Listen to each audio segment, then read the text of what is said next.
the arc and trying to get her shot going early. Ionescu just named the Eastern Conference Player of the Week in the WNBA.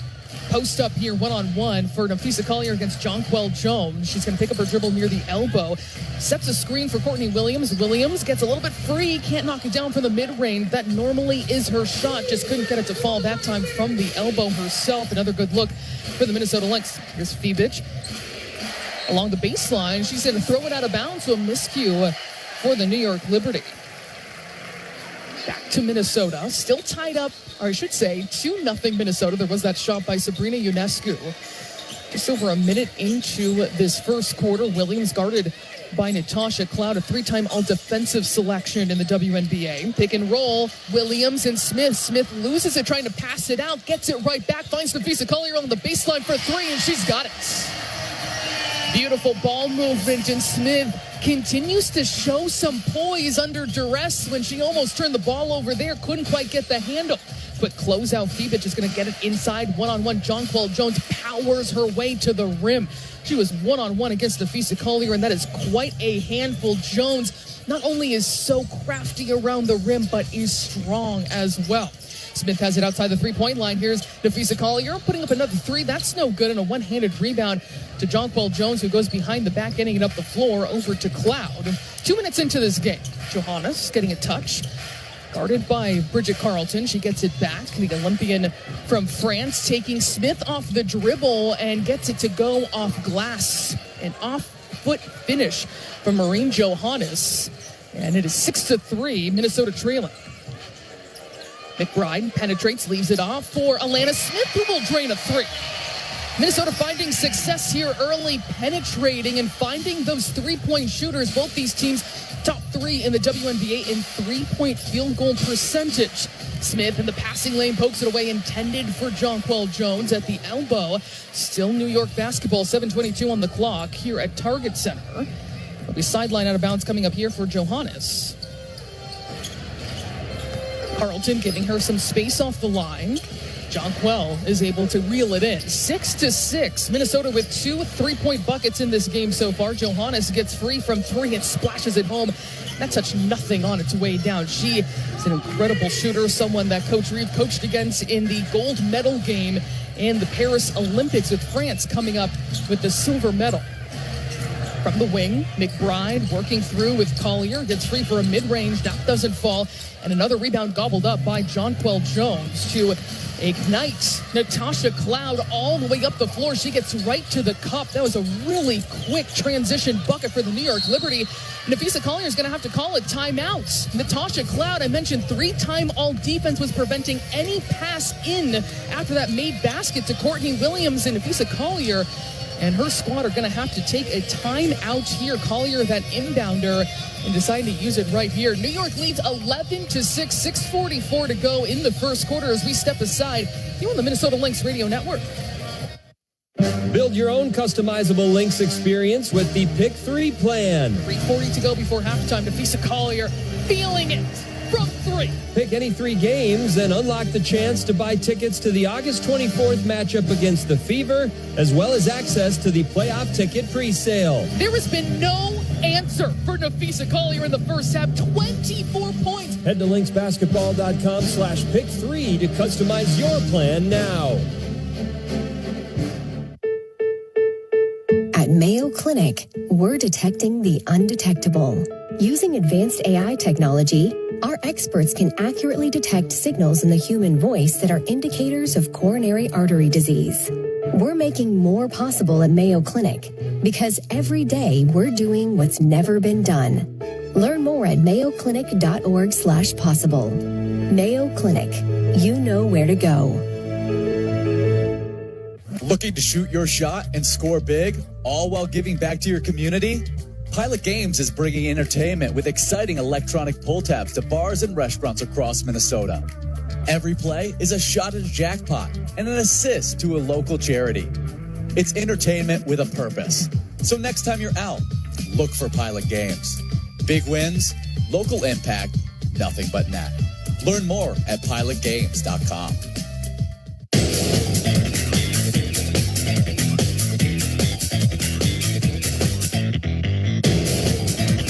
It isn't feel like a finals rematch anymore, honestly. Like, we have it's a new year for us, and it's been so long, like, it's almost August. So it's just the two top teams going against each other. We prepare for them like they're a really great team, which they are, so it doesn't really feel like retribution for last year. It just feels like we're about to play a really good team. Some honest thoughts there from Napheesa Collier talking at practice earlier this week, where, yes, it is almost August, and these teams are seeing each other for the very first time. Minnesota leading the WNBA at 22-5. The New York Liberty, who had a record 9-0 start in their franchise history, now 17-8. They have gone 500 since that point. But the New York Liberty starting off incredibly hot in this game without two-time MVP Breanna Stewart and without one of the top 6 Player of the Year candidates in Kennedy Burke, starting off shooting 5 of 6 from the floor. And in fact, one-on-one, Natasha Cloud forced Minnesota to call a timeout when she was denying Courtney Williams the ball. Williams is the only player back on that full court inbounds. So Minnesota coming back out. And here's full court pressure from the New York Liberty. Williams and Collier are here to help out Alana Smith working through this press. Gets it into Napheesa Collier, and now Courtney Williams. Now she'll bring it up the floor. Cloud taking a couple jabs, trying to get into her headspace and her body space as well, and threatening security of that basketball. Here's Napheesa Collier. Stops on a dime, fades against Jones, and gets it to fall. That's exactly what I talked to Coach Reeve about before this game, is about her ability to never be sped up. She had Jonquel Jones, one of the best rim protectors in this game, right in front of her, and she found a way to get her own shot in really tight space in the paint. 11-8 is the New York Liberty lead. Sabrina Ionescu drives, cross-court pass deep in the corner. Johannes is no good from 3, tapped around and pulled down by Courtney Williams, keeping her head on a swivel, looking for her teammates to fill those lanes. High screen from Collier. Smith leave it off for Bridget Carlton. Out to the opposite side of the floor. Williams now feeding Collier, facing up against Natasha Cloud. She's trying to go up and under. Here comes the help from Jonquel Jones. She dishes it off to Alana Smith. A heads-up play by Napheesa Collier. Again, in a really tight space, in a tense situation with a flurry of defense around here. On the other side, immediately after, as a rebuttal, Jonquel Jones silences this crowd, knocking down a 3 in the Liberty lead, 14-10, still shooting 6 of 8 from the floor. This is feeling a little reminiscent of that last game, Minnesota's most recent loss against the Atlanta Dream, who were red hot throughout this game, including from the very get-go. Minnesota turns it over on the other side through the hands of Kayla McBride, approaching the midway point of this first quarter. Sabrina Ionescu gets the step and gets a lay-in at the rim. 16-10 is Minnesota's deficit with 5 minutes to play in the first quarter. Williams being hounded by Natasha Cloud, gets free. Ball moving around the perimeter. It was kicked by Johannes. And still Minnesota basketball with 16 to shoot. But Natasha Cloud, who we know takes so much pride in her defense, her first season in New York, is being quite a pest to Courtney Williams. Ball poked away by Fibich, and it stays Minnesota basketball, but almost a dangerous turnover there. Now 10 to shoot. Williams pocket pass. Collier held up on her way, sprinting to the rim. She's fouled and will be shooting 2. Here's tonight's injury report brought to you by Mayo Clinic, your source for medical answers for the Minnesota Lynx. It remains Carly Samuelson, although she's been around the team on her scooter, and her cast out for the season after having foot surgery. And talked about the New York Liberty without Breanna Stewart, with what head coach Sandy Brondello said was a right knee bone bruise. Kennedy Burke is out with a calf strain, 2 to 4 weeks, and Niara Sabally also out with a lingering injury too. Napheesa Collier no good on that first free throw. And Jessica Shepard's going to be the first player off the bench for Minnesota, replacing Bridget Carlton.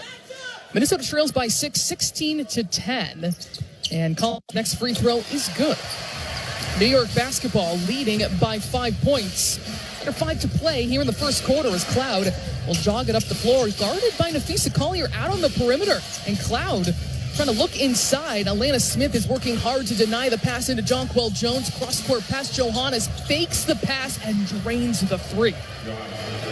They are moving the ball east to west, and that is really challenging Minnesota's defense right now. Johannes just faked that pass as hard as she could. Got herself wide open for 3. Lob inside, Alana Smith. She passes along the baseline. More moving along the perimeter. Napheesa Collier taking Jonquel Jones off the bounce. A hard take. Offensive rebound and putback is good for Alana Smith. A physical game to start out between the number 1 and number 2 teams in the WNBA. Minnesota trails by 6, 19-13. Johannes works around a Jonquel Jones screen, lobs it up to her, maybe a little too nonchalantly. Jones can't follow it, and it goes out of bounds with 4 minutes on the clock here in the first quarter. A 2-possession game. Natisha Heidemann new into this contest for Alana Smith. So on the floor right now for Minnesota is Heidemann, Williams, Collier, Shepard, and McBride.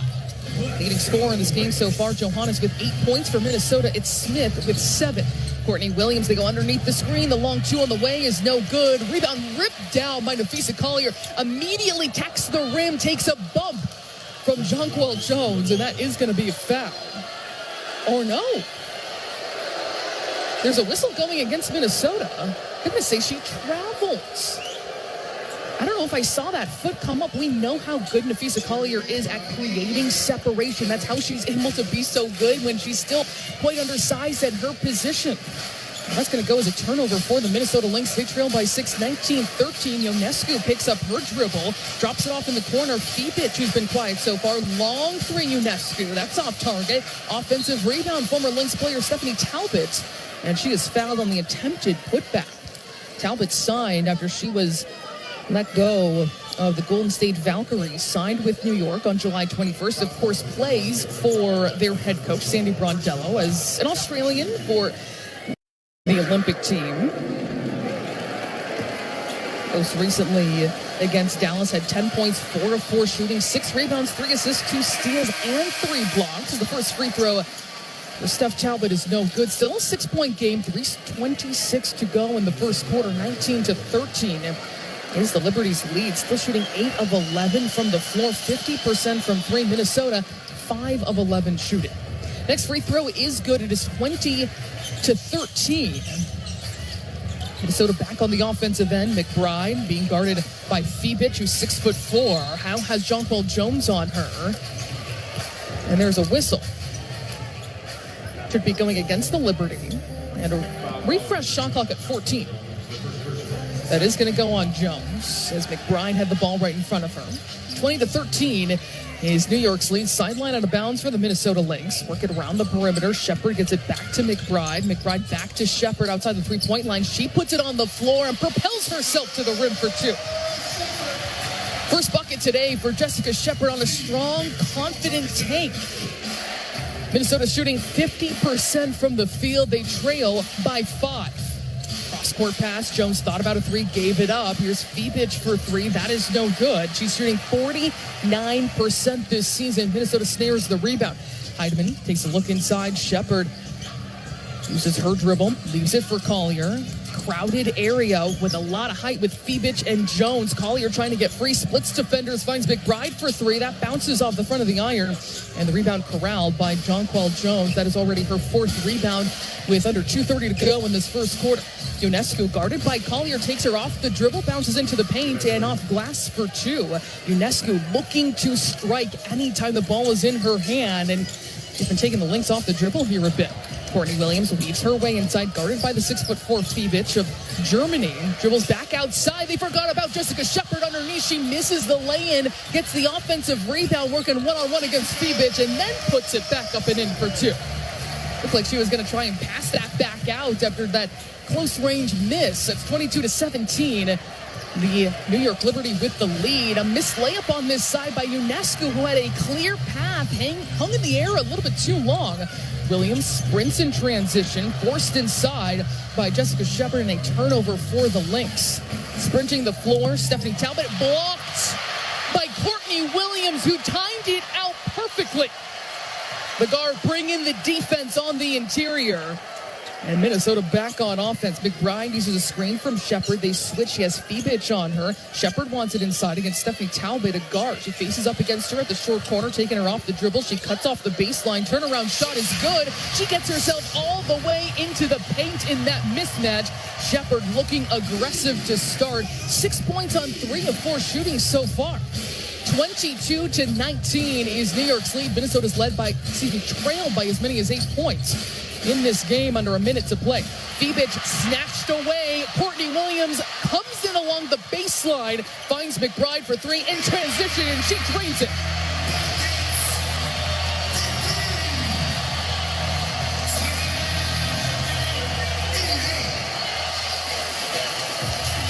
The New York Liberty call a timeout with that explosive 3, tied up at 22 with 49 seconds left. It is a 9-2 run for the Minnesota Lynx, who trailed by 8 points in this first quarter alone. They were up to shooting 53% as a team. They're 3 of 5 from long range, led so far by Alana Smith, 7 points. Napheesa Collier has 6 on 2 of 5 shooting. Jessica Shepard off the bench, immediate impact. She's +5 in this game with 6 points on 3 of 4 shooting. How about Courtney Williams with a block and a steal already in dramatic fashion? And maybe heard that clip I played of Napheesa Collier saying, this doesn't quite feel like that WNBA Finals rematch. This isn't trying to avenge what happened then. We're already in August. Things have transpired already for our team and their team and in this WNBA season. But you would not know that being here inside Target Center. Tied up at 22, 49 seconds to play here in the first quarter. And we're already seeing this fight from the Minnesota Lynx, and that is a very positive thing to see so far for the Lynx, because that was not the case against Atlanta, where head coach Cheryl Reeve said, there were times where we lose games this season. It's because of our offense. Sometimes it's because of our defense. Just didn't have things going our way. Out of the timeouts, it is New York Liberty basketball.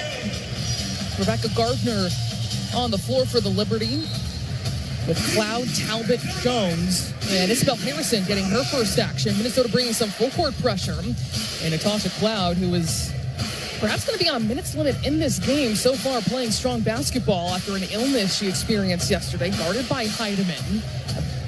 35 seconds to play. Cloud still with the basketball in her hand, draws the defense, leaves it out for Jones.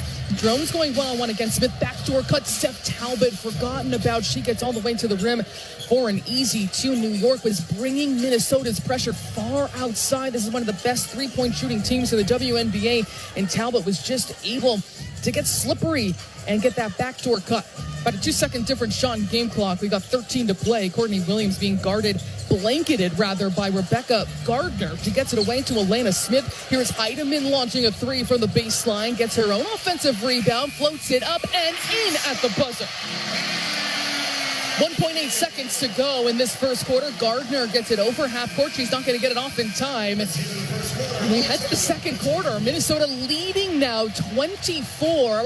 We're tied up at 24. Heading into the second frame, already feeling that buzz in this building. A WNBA Finals rematch from last season well underway here in Minneapolis. You're listening to the Minnesota Lynx Radio Network. The free iHeartRadio app is #1 for music, radio, and podcasts, all in one. Discover a new podcast from our library of over 350,000 titles. Here's an iHeartRadio podcast preview. Imagine you have a dream, an ambition, but you always feel like you're missing something. A piece of the puzzle you just can't put your finger on. And then you meet someone, a collaborator, a partner, a kindred spirit, or even a rival. A person that dares you, drives you to create something truly inspiring. That chemistry of two people in a singular pursuit allows you to achieve the success and fame you never could have on your own. Together, you make a mark on the world. I'm Faith Saley. And I'm Rico Galliano, and we are the hosts of the new series from Wondery, 1+1. From the people behind Business Wars and Dirty John comes a weekly series about what happens when two insanely gifted people come together in conflict and then collaboration to create something truly transformative. People like Lennon and McCartney. With working with John, I got into literature without meaning to. And Google's Larry Page and Sergey Brin. You didn't like each other very much at the beginning, or not? But you tolerated each other. Yeah, I think, Larry's kind of obnoxious. I'm very easygoing. When you get down to it, really, every great collaboration is a sort of love story. Sometimes for real, like Jay-Z and Beyonce. And with each 6-episode series, we're going to take you through some of these amazing stories. And we'll realize what about these power couples, These far-sighted geniuses, these creative soulmates, made them so great. And maybe what we can all learn from them. 1 + 1. Listen and follow this podcast for free on the iHeartRadio app. #1 for music, radio, and podcasts all in one.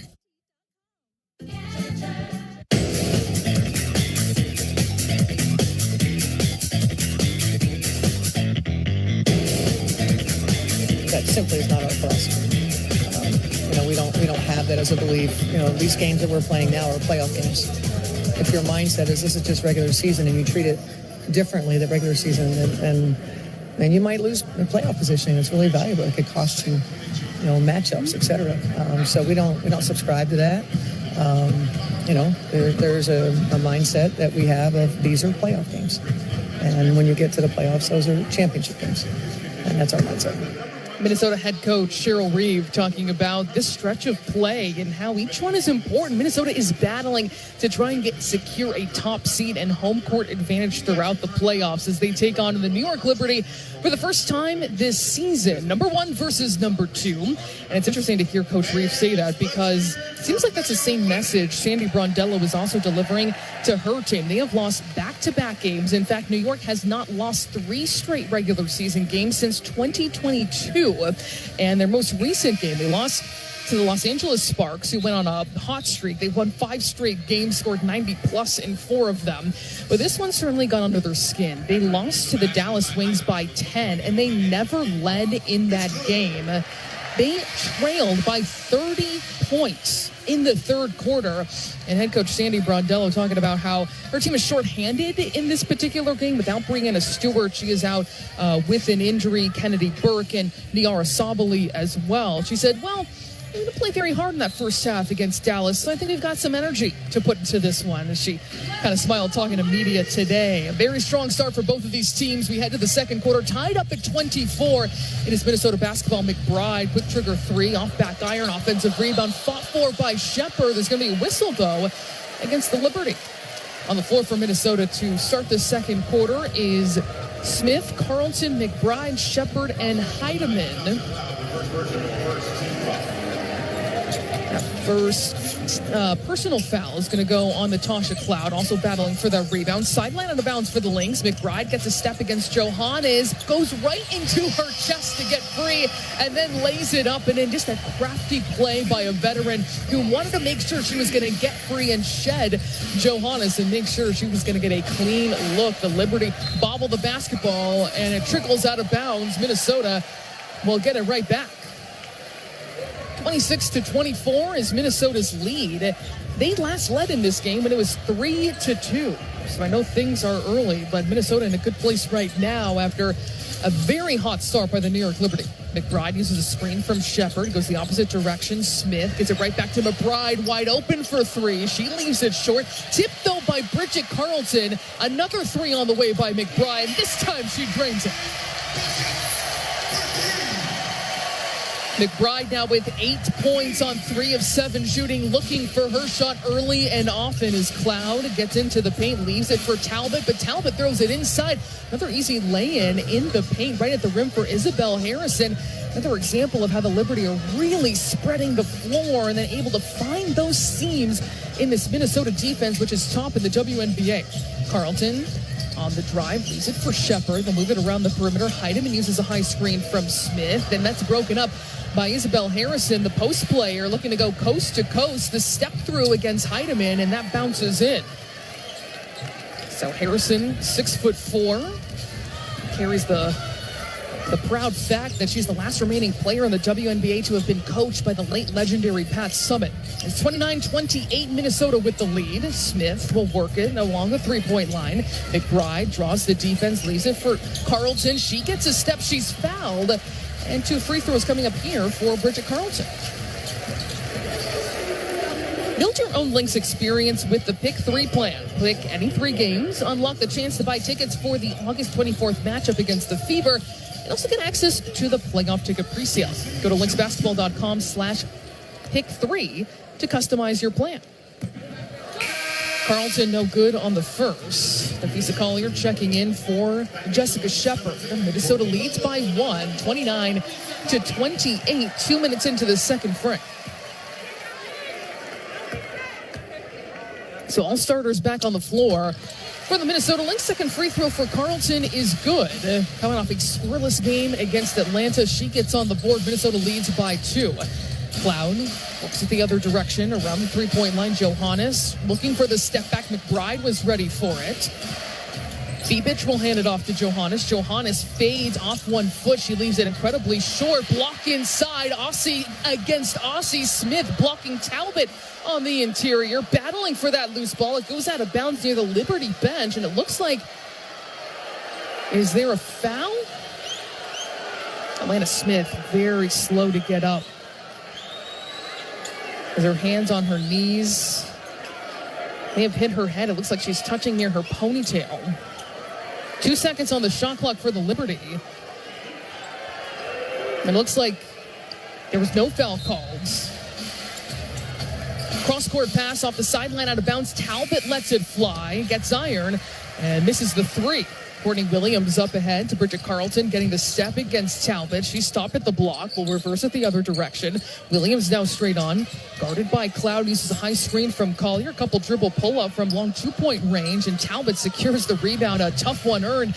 Is flying in was also Bridget Carlton. Minnesota leads by 2, 30-28. Talbot gets into the paint, leaves it for Cloud for 3, and she knocks it down. 4th triple today for the New York Liberty. Cloud, normally this season, shooting 33% from long range. 3 minutes into the second quarter, Minnesota now trailing by 1, 31-30. I have a feeling there's going to be a lot of those lead changes tonight.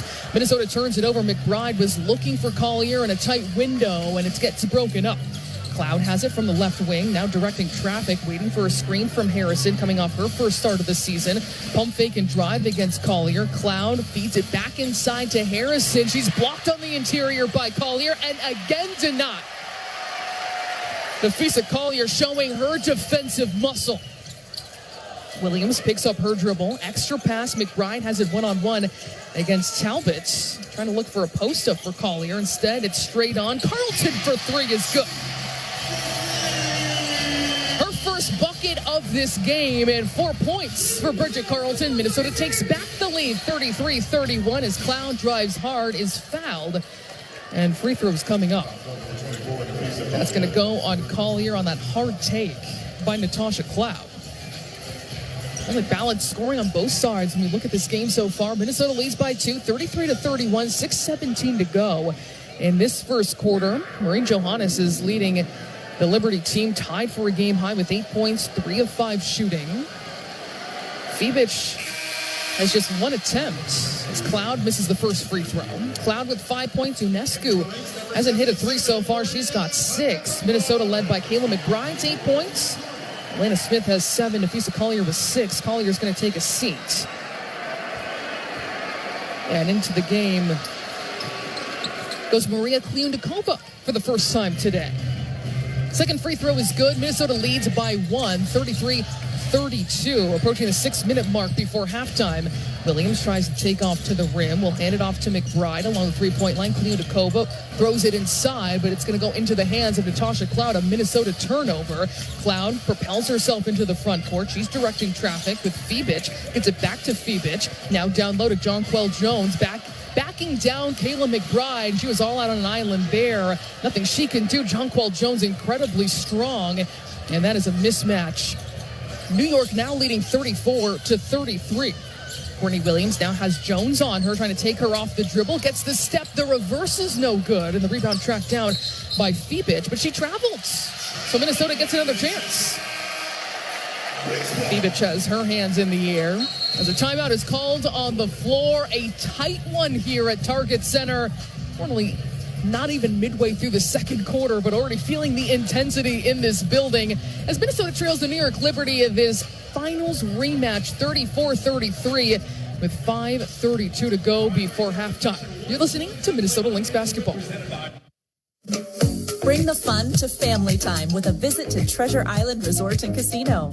Start by making a splash and memories at the lagoon. Our indoor water park includes a lazy river, an activity pool, and more exciting features. Then hit the lanes at Island Extreme Bowl for some family-friendly competition before you head to our luxurious hotel for a relaxing night away. Book your stay now at ticasino.com. Treasure Island Resort and Casino.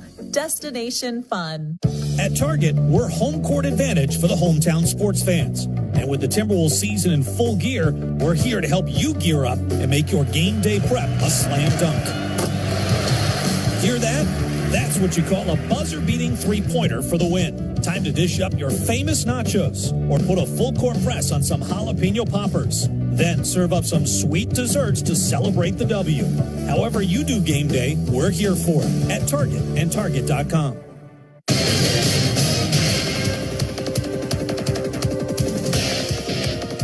Alex Leibold here with you in our WNBA Tonight studios for a scoreboard update. Only two other contests going on across the association. They are both underway. The Phoenix Mercury are in Indiana, having lost 3 of their last 4 games, so looking to break that little losing spree. They're 16-9 on the season, facing off against the Indiana Fever, who are missing Caitlin Clark for their 3rd straight game.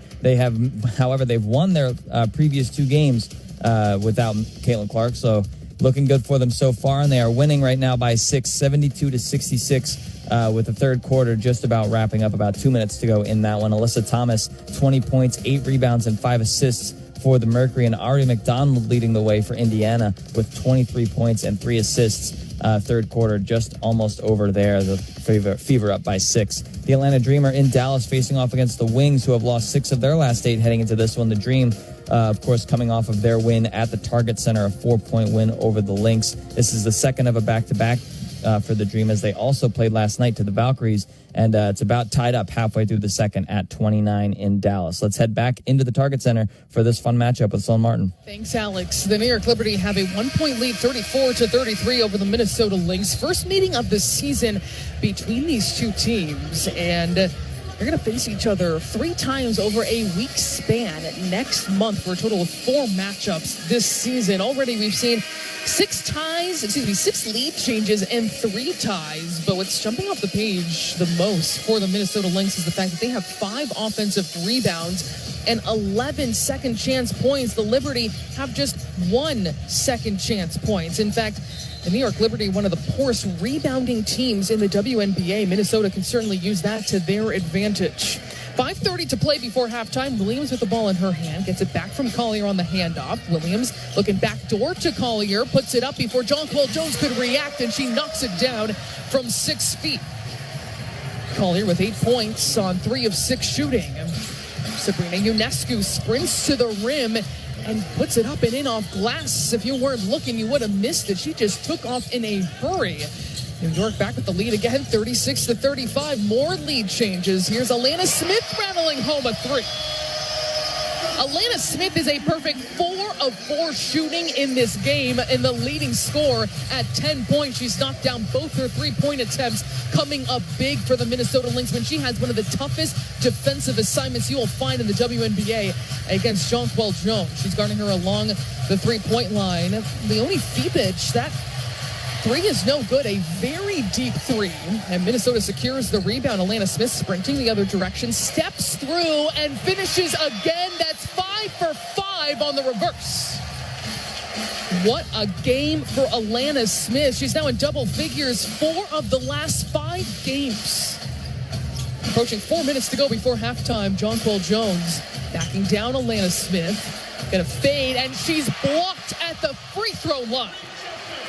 Alana Smith having herself a game tonight. The Courtney Williams mid-range in transition does not go. But Alana Smith, unbelievable. Even though we see this night in and night out, and she's told me before this season, sometimes the offense just falls to me. I depend on a lot of people, but I want to take advantage when those opportunities do come.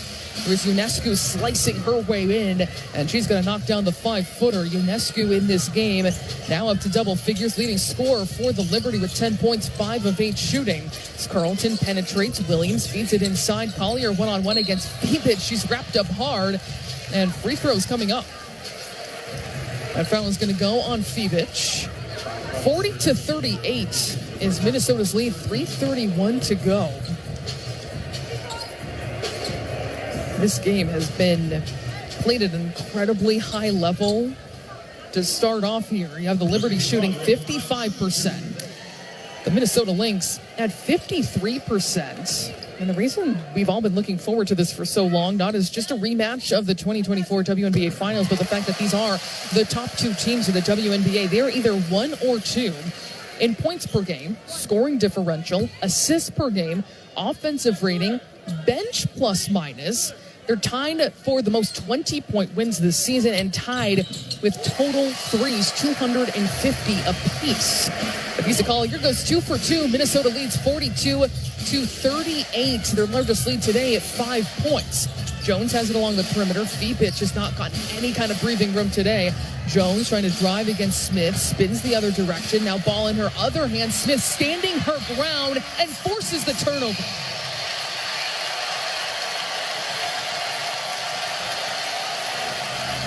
How exhilarating to also see the fans get on their feet celebrating her gritty defense that we know so well. And also 12 points on 5 of 5 shooting today, 3 rebounds and 2 blocks as well.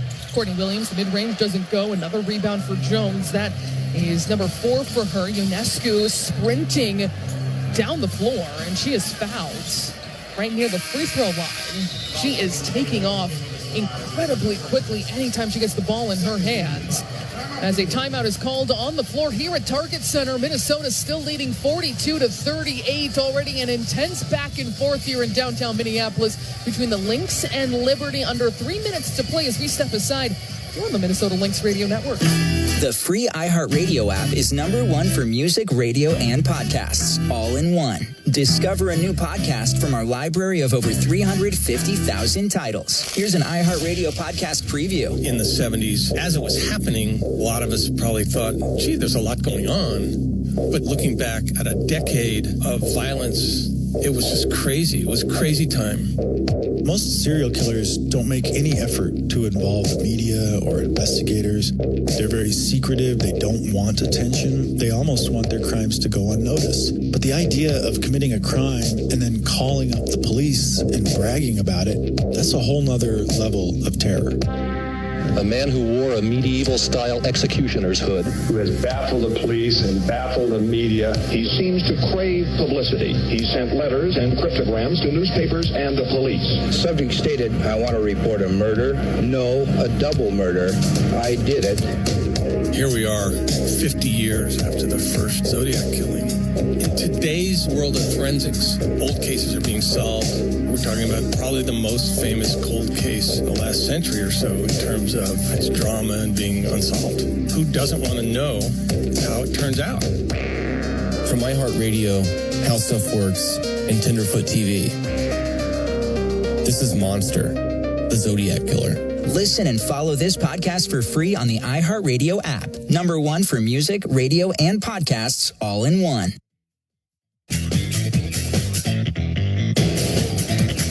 Sandra Brundell, she doesn't know this, but we go back to her days in Miami when I was a scout for the Miami Soul. And she was a player I loved scouting. She was just so good. I got to watch so much, similar things as a coach.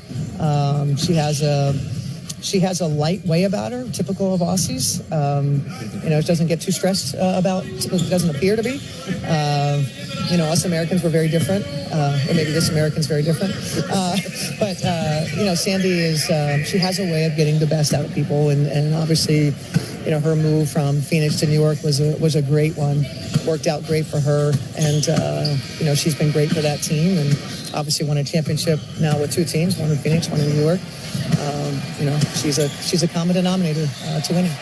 That's Minnesota head coach Cheryl Reeve talking about her opposing head coach tonight, Sandy Brondello. Not only have they been facing off for nearly 2 decades now in the WNBA, but also in international competition with Brondello, the head coach of the Australian national team. We asked Coach Brondello about that before this game, and she said, I have so much respect for Cheryl Reeve. We've had rivalries across the years, but I've gotten to know her. We are different, but we're both competitors. And she reiterated what Coach Reeve said about her. She said, Cheryl just gets the best out of her players. Slicing her way to the rim, getting downhill is Natasha Cloud. Out of that timeout, all drawn up play. The Lynx still leading, though, by 2, 42-40, as Natasha Cloud not looking like she was a little iffy coming into this game after going through an illness as recently as yesterday. Collier, pump fake and drive, keeps Jonquel Jones on her back and gets to the cup for 2. Lisa Collier just needed to get that one step against Jones, working from the perimeter. It looks like a foul is going to go on the Lynx. And it's going to go on Collier, who has 12 points. Time for the game high with Alana Smith's 12. On the sideline out of bounds, Natasha Cloud directing traffic, being guarded by Courtney Williams. Cutting across the lane is Febich. She'll take it against Collier. Draw Williams. Now Cloud will drive, float it up, and it's good off glass for 2.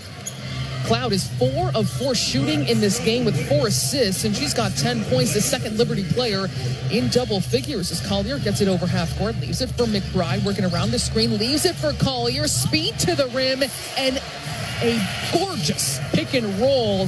Worked to perfection by the Minnesota Lynx. That time McBride and Collier. Jonquel Jones sizing up against Alana Smith. Will swing it outside. Febich gets the step along the baseline. Will miss. Coming in was Courtney Williams. She absolutely altered that shot with 1:30 to go. A blown layup on the other side. And Courtney Williams, the Lynx have to thank for that. 46-42 is Minnesota's lead. There is a whistle on the floor. That foul is going to go on Leonie Febich. 1:28 on the clock. Minnesota will have a near sideline out of bounds. All starters on the floor for the Lynx. And now Williams getting into the offensive play, guarded by Ionescu. Here comes Collier setting a screen. Now Williams looking at Jonquel Jones. They switch. Collier wants it in the paint, working the mismatch. She gets free for an easy 2. Minnesota now leads by 6, 48-42. They have their largest lead of this game. 1 minute to go before halftime. Sabrina Ionescu draws the defense, leaves it for Febich. It was blocked. She misses at the rim. More interior rim protection by the Minnesota Lynx. 53 seconds to play. Minnesota with the basketball. Williams weaving her way through, along 2 on the way. That's no good. The weak side rebound goes through the hands of Ionescu, but she's able to scoop it up with 43 seconds on the clock. Ionescu being guarded by Carlton. Going to take her off the bounce. She gets all the way into the paint, floats it up. That's no good.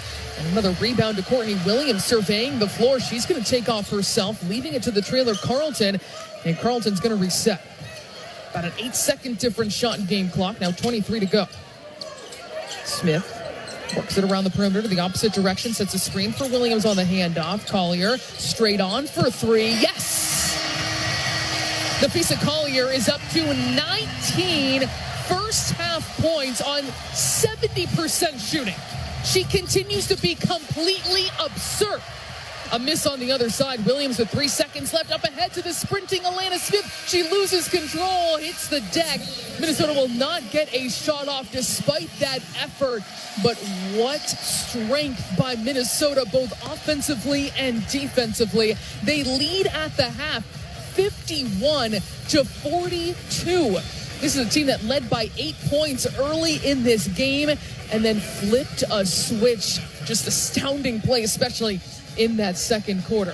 My partner Alex Leipold is going to tell you all about it on our halftime show from our WNBA Tonight studios here at Target Center. We'll have highlights, my interview with a brand new Lynx player who is playing her first game in uniform in Yvonne Anderson, and plenty more to come. This is the Minnesota Lynx Radio Network. The free iHeartRadio app is #1 for music, radio, and podcasts, all in one. Discover a new podcast from our library of over 350,000 titles. Here's an iHeartRadio podcast preview. What if I had known at the beginning of Fish what I know now? the band is like an organic, ever-growing thing.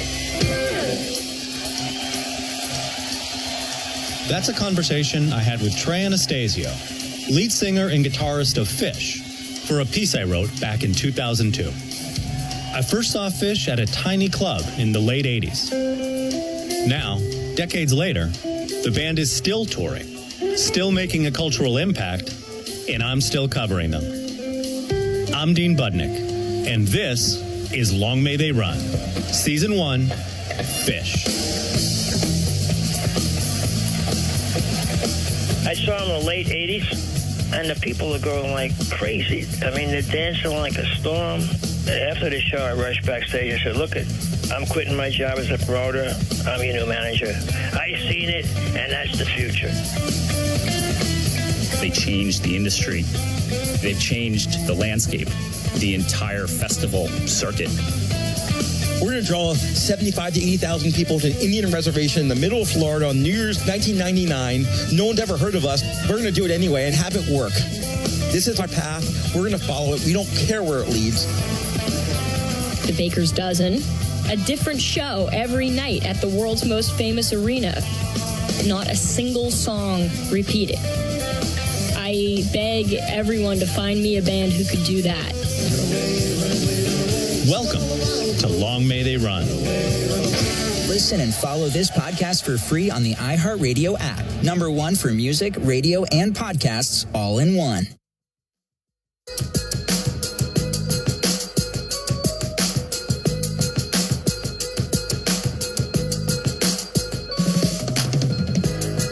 Three is no good. A very deep three. And Minnesota secures the rebound. Alana Smith sprinting the other direction, steps through and finishes again. That's 5 for 5 on the reverse. What a game for Alana Smith. She's now in double figures 4 of the last 5 games.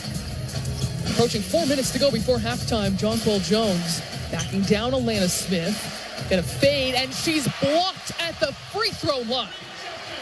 Alana Smith having herself a game tonight. Yeah, you can't really draw up a better half for Alana Smith than this one against the New York Liberty. She's finished that first 20 minutes, 5 of 5 shooting, 2 of 2 from three-point range, 12 points total to go with 4 rebounds, 1 assist, and 2 blocks with her matchup against former MVP Jonquel Jones. As the Lynx lead by 9, 51-42 at the halftime break. Welcome into the WNBA Tonight studios for the halftime show. Alex Leibold here with you to break down some of that box score and some of those first half highlights that tell the story of those first 20 minutes that have the Lynx leading by 9. It's a rematch of last year's WNBA Finals. Lynx and Liberty facing off with 2 of the best records in the league. The 2 best records in the league, check that. The Liberty got out to an early 8-point lead in that first quarter, but Minnesota fought their way back all the way to the end of the first 10 minutes thanks to Courtney Williams.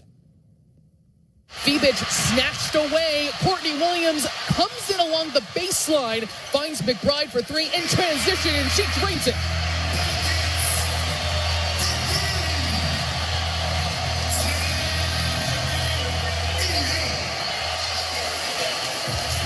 The New York Liberty call a timeout with that explosive 3, tied up at 22 with 49 seconds left. It is a 9-2 run for the Minnesota Lynx. Part of a greater 13-5 run to close that first quarter at a tie game, 24 points apiece. Courtney Williams, 2 assists, 2 rebounds, 1 steal, and 1 emphatic block in that first quarter, but they were led by Alana Smith, 7 points, 2 rebounds, 1 assist. She was 3 of 3 in that first quarter. Napheesa Collier provided 6 points, and Jessica Shepard off the bench providing the work, 6 points, 2 rebounds on 3 of 4 shooting in just 5 minutes of play. Both sides shot 10 field goals made, 3 3-pointers made, and were both 1 for 2 from the charity stripe in that first quarter. A very even contest, and it was that way throughout the second quarter, but it was the home side, the Minnesota Lynx, that were able to create separation towards the end of the half thanks to their MVP, Napheesa Collier. Smith works it around the perimeter to the opposite direction, sets a screen for Williams on the handoff. Collier straight on for 3. Yes! Napheesa Collier is up to 19 first half points on 70% shooting. She continues to be completely absurd. Completely absurd. A perfect 5 for 5 shooting in that second quarter alone in just 7 minutes of play. 13 points in that second quarter. That triple capped a 9-2 run to end the half with Minnesota leading by 9, 51-42. It's been a back and forth, very even contest up until the end of that half, where the Lynx putting on the defense. The Liberty started this game 8 for 10 from the field, and since then they are 10 for 25. So the Lynx are really putting that defensive effort in the best way that they can. The Lynx are shooting 20 of 36 from the field, 7 of 12 from three-point range, a solid 9-point disparity from the beyond the arc, as they are out rebounding the Liberty 18-13, and they forced 6 Liberty turnovers that turned into 11 Lynx points. Napheesa Collier leads the way with 19 points at the half. She leads all scorers with 19 points at the half. Alana Smith, as we mentioned, with the 12 on 5 of 5 shooting. Kayla McBride had a big half here with 8 points, 4 assists on 3 of 7 shooting. She sank 2 3-pointers. But the Lynx up by 9 at the half, 51-42. We're going to step aside for a quick break here. And when we return, we have a nice conversation between Sloan Martin and the newest member of the Lynx, Yvonne Anderson. That's coming your way next on the Minnesota Lynx Radio Network. Ever wonder how artificial intelligence or 3D printing is used to solve medical problems? Or how research is discovering new ways to slow or even stop medical conditions we used to think of as untreatable? I'm Kathy Warzer. Listen to Tomorrow's Cure, a podcast where I interview experts from Mayo Clinic and other renowned organizations. What they describe may sound futuristic, but listen and you'll find out Tomorrow's Cure is already here. Find it now wherever you get your podcasts. Bring the fun to family time with a visit to Treasure Island Resort and Casino. Start by making a splash and memories at the lagoon. Our indoor water park includes a lazy river, an activity pool, and more exciting features. Then hit the lanes at Island Extreme Bowl for some family-friendly competition before you head to our luxurious hotel for a relaxing night away. Book your stay now at ticasino.com. Treasure Island Resort and Casino. Destination fun.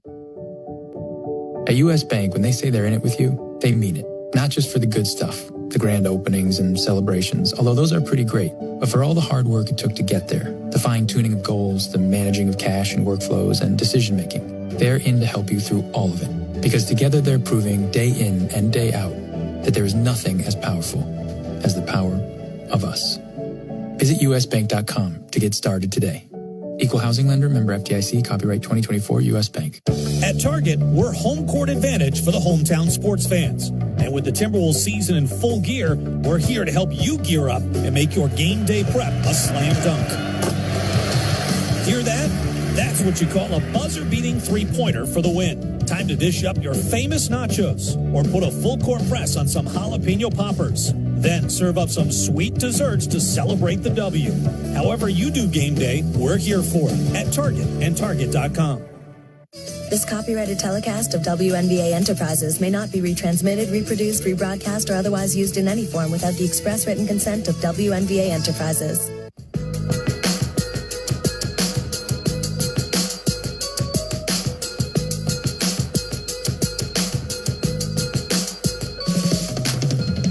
Lynx up by 9 at the halftime break, 51-42, thanks to 19 points from Napheesa Collier, 12 points from Alana Smith on 5 of 5 shooting, and 8 assists from Courtney Williams that provided 19 points for this Lynx team in the first half. Lynx up by 9. We're going to pause for 10 quick seconds to allow our stations to identify themselves. You're listening to Minnesota Lynx basketball. The Wolves play here on the Timberwolves channel on iHeartRadio.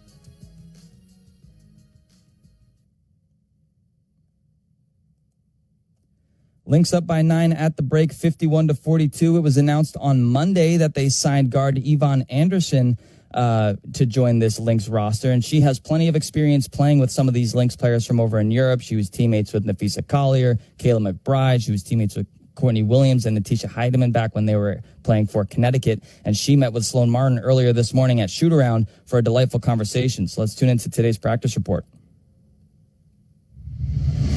Yvonne, newest member of the Minnesota Lynx, your first time back in the W since 2022. You've had a circuitous journey to get here and get back here. What was your reaction when you kind of get that call and get the chance here to come play for Coach Reeve and this Lynx team? I think it was initial surprise and then excitement, because I think I was content with my summer being free and visiting my friends, supporting my girls, and but knowing, like, if there's one team that you would for sure would come play for, like you would do whatever you needed to, it'd be this team. So I think like I said, the surprise and the shock slowly turned really quickly to excitement because some of my friends are on this team. And, like, if anyone knows anything about me, like, I really care about my friends. I love my girls. And when I heard about it, I was excited to kind of see if this is something that could work out. Coach Reeves said she had been, of course, watching you for a long time, coached against you at the Serbian national team, and you've won a lot, overseas, EuroLeague, Eurobasket, the Turkish league as well. How much has that experience, just playing a lot, crafted your game over the last couple of years, especially at this point in your career?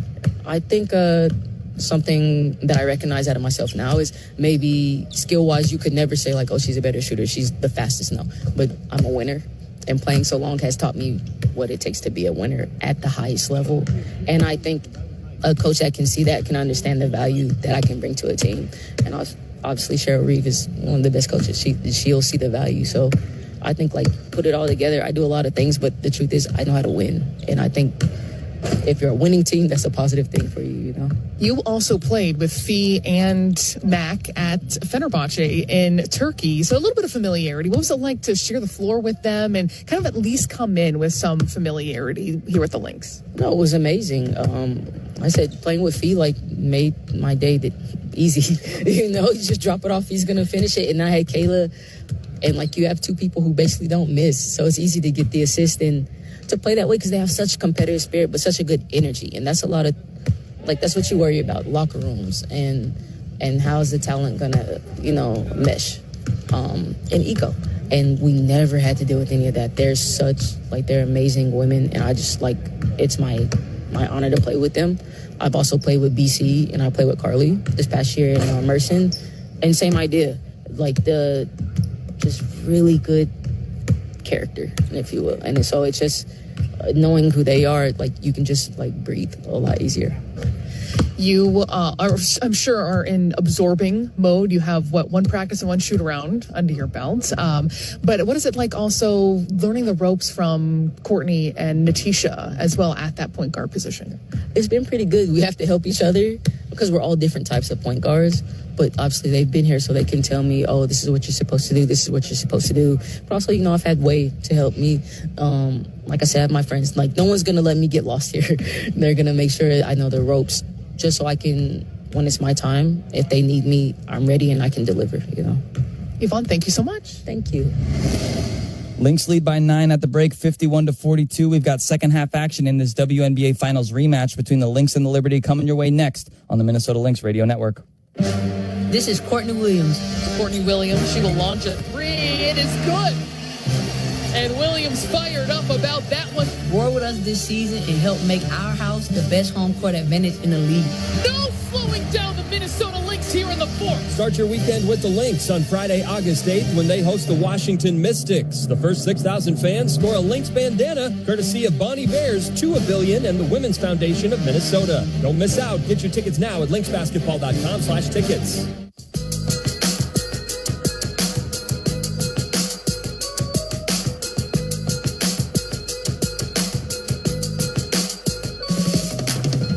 Third quarter, Minnesota leads New York 51-42. We're joined by assistant coach Lindsay Whalen. Coach, I want to ask about Alana Smith. She is guarding Jonquel Jones. She is perfect from the floor. From your vantage point, how is she propelling this team? Well, every time I think Alana takes a three, I think it's going in. I just love her, like her form and how she shoots it. So, and she's done a great job, like you said, defensively on Jonquel. Obviously, one of former MVP in this league. So. She's got to work cut up for it, and she's certainly taking the challenge. Coach, thank you so much. Good luck in the second half. Thanks, Sloan Martin. 51-42 is Minnesota's lead as we head to the third quarter. We're going to have to find out from the post-game comments from this team. It feels like a playoff game, and I don't think that's just because of how these Lynx fans have just brought this atmosphere. It is feeling that way in terms of the intensity and the style of play, the level of play that we're getting. I forgot it was July 30th. That is how it's feeling in this building right now. In fact, in that second quarter, which was ascendant for the Minnesota Lynx, they outscored the Liberty 27-18. There were 7 lead changes in that quarter before Nafisa Collier scored the last 11 points of the half for the Minnesota Lynx. They've been clamping down defensively, too. New York started 8 of 10 shooting. they've since gone 10 for 25. So Minnesota was absolutely not rattled about a hot start for the New York Liberty. And that's something head coach Cheryl Reeve talked about coming into this game, where how we've evolved as a team is we've been in these spots before.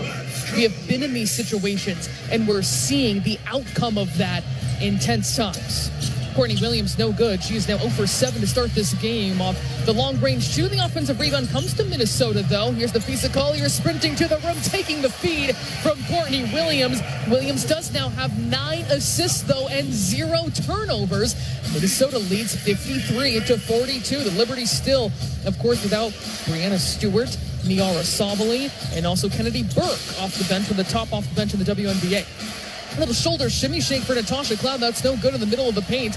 Minnesota snares the rebound, and Courtney Williams will accelerate the other direction. Inside three-point range once more, and Williams still trying to find that stroke, but she is 0 for 9 to start this game. 53-42 is Minnesota's lead. Marie Johannes will move it around the three-point line. Jonquel Jones operating from distance as well, being blanketed by Alana Smith. He was perfect on the floor to start this game. Johannes off balance and rattles it through.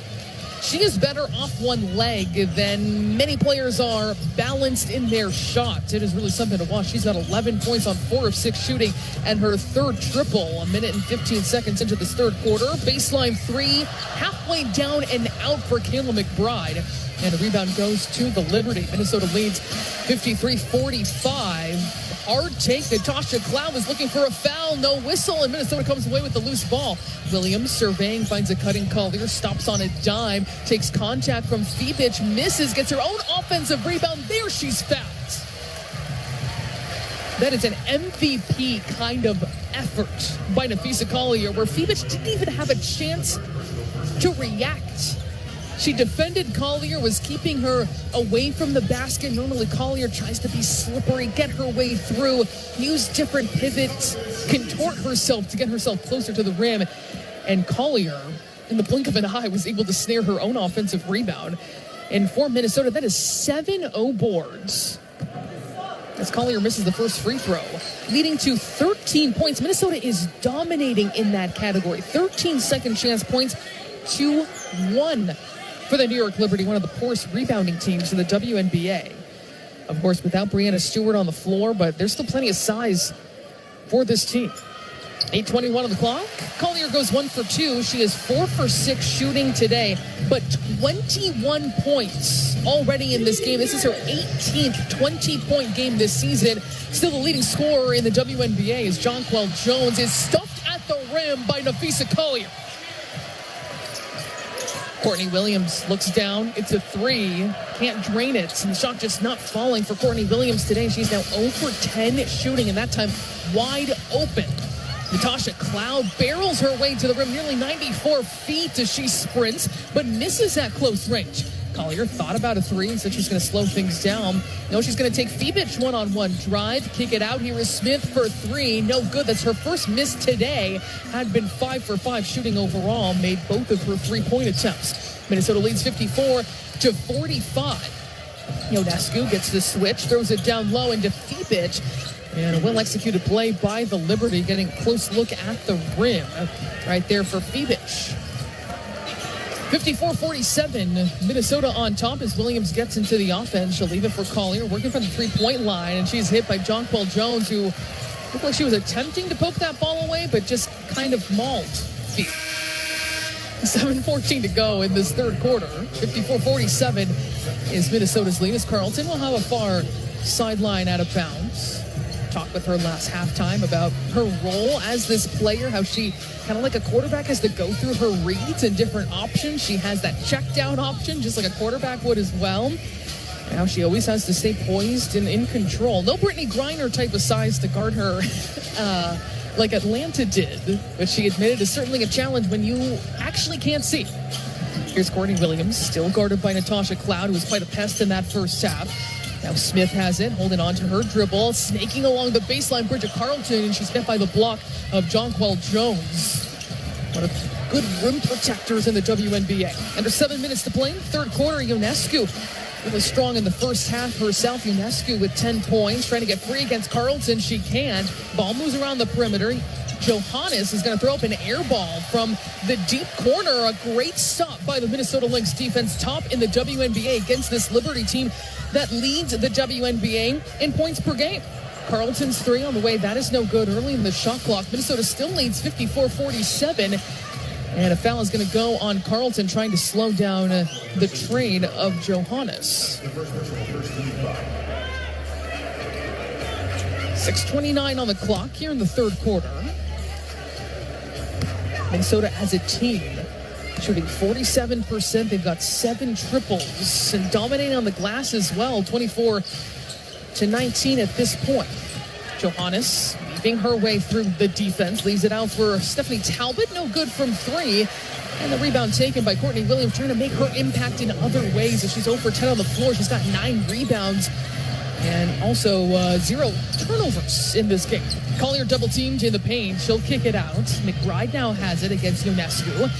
Alana Smith directing traffic. She gets the ball inside, double teamed. Here's Courtney Williams, another 3. Now she's got it. You can see the relief on her face, and she is fired up, stomping her feet. Now feeling like she is unleashed, officially getting one to fall.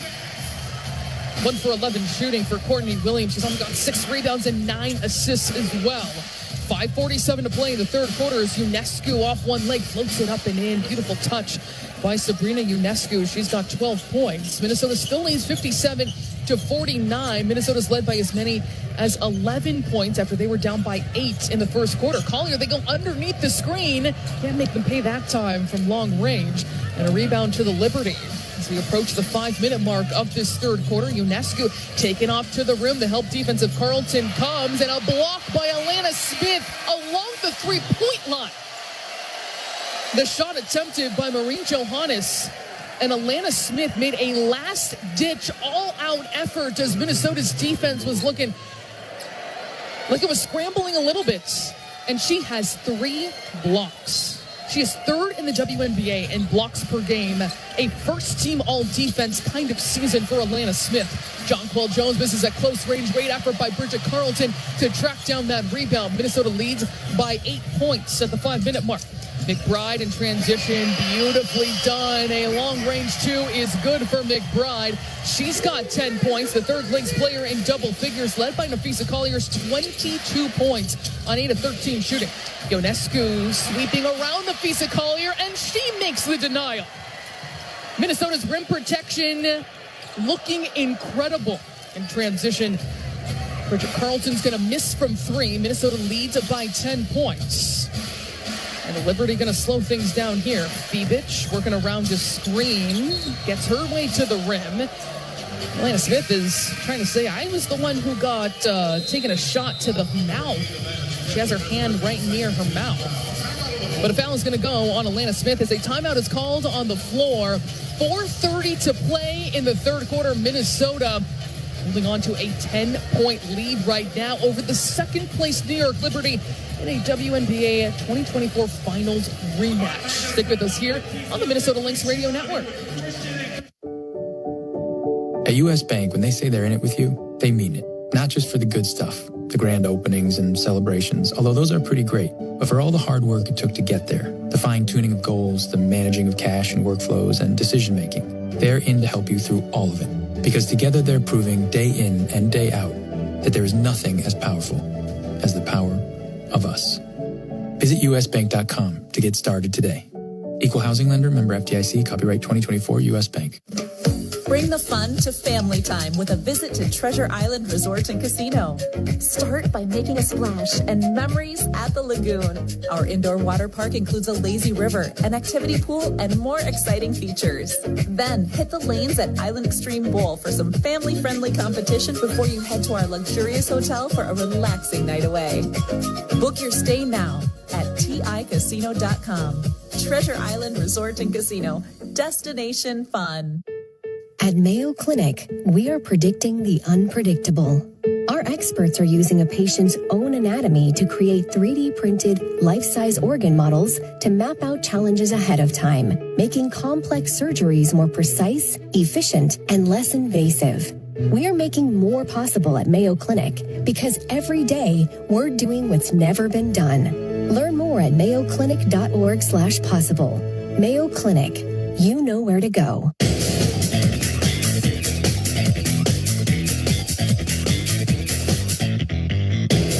Alana Smith of the Lynx having one of her best games of the season. 12 points, 5 of 6 shooting, 3 blocks. And it's even more incredible when you know what she's working on at the very same time. It's hard. It's really hard. I think I've got like 9 weeks to go for this course. And a part of it is I'm writing a thesis.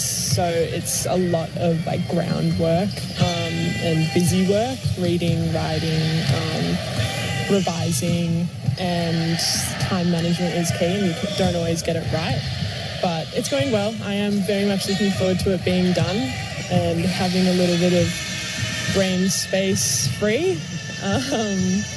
But it's been really rewarding as well to know that like you can do multiple hard things at once. Like I'm really proud of myself, I think, for getting through this course and like passing and then also playing high-level basketball too. Yes, Alana Smith, the Stanford graduate who is having one of her best games of the season against the number 2 team in the WNBA, also is currently in grad school and looking ahead to her own future outside of basketball today. Just outstanding, playing possessed. But here, free throws coming up for Leonie Fibic. She is good on the first. Minnesota has been able to keep her wrapped up. She has 2 points, 1 of 5 shooting, and this is one of the top 3-point shooters in the WNBA. She leads, actually, the WNBA in 3-point percentage, 49%, and Minnesota's limited her to 0 for 2 shooting from beyond the arc. Minnesota leads by 8 points, 59-51, 4:24 to go. Here's Kayla McBride for 3. Yes! McBride up to 13 points, her 3rd triple today with 4 assists as well. And having a magnificent game for Minnesota, approaching the 4-minute mark of the 3rd quarter, and holding steady is the Lynx. Stephanie Talbot tries to get the step. Cross-court pass, here's Fibic, no good from 3. She's now 0 for 3 from long range. Minnesota with the basketball in their possession again, leading 62-51. McBride feeling the physical contact from Talbot, uses a screen from Smith. Williams now will go to the other side of the floor, uses a screen from Collier. She's going to pull up though from the mid-range, and she is fouled. Johannes came in there late, definitely got her on that forearm. So Williams will step to the free throw line. She has 10 assists in this game so far. And also 0 turnovers with 6 rebounds. So although she has struggled to shoot, and she didn't struggle to shoot in that game 5 of the WNBA Finals, and she said that particular performance, going 5 for 14, that is what fueled me in this offseason. She goes 1 for 2 at the free throw line. Minnesota leads 63-57. They've been pretty comfortable in this range, around a double-digit lead against the number 2 team in the WNBA, down 3 main rotation players, including the 2-time MVP and Brianna Stewart. Foul is going to go on Alana Smith as Fibic was attempting to drive there. Courtney Williams is giving you her stat line. This is her 2nd time this season with at least 10 assists. So that's a great place to be for the Minnesota Lynx, because that's something that head coach Cheryl Reeve said after the Atlanta game. She said, when our point guard's playing well, we are unbeatable. But she wasn't herself against Atlanta. She's trying to overcome that today. Off the miss, Alana Smith, of course, battling. She's a little bit slow to get up here. She is holding on. It looked like she was holding on to her leg, and now she is very gingerly walking off the floor. She is just somehow programmed.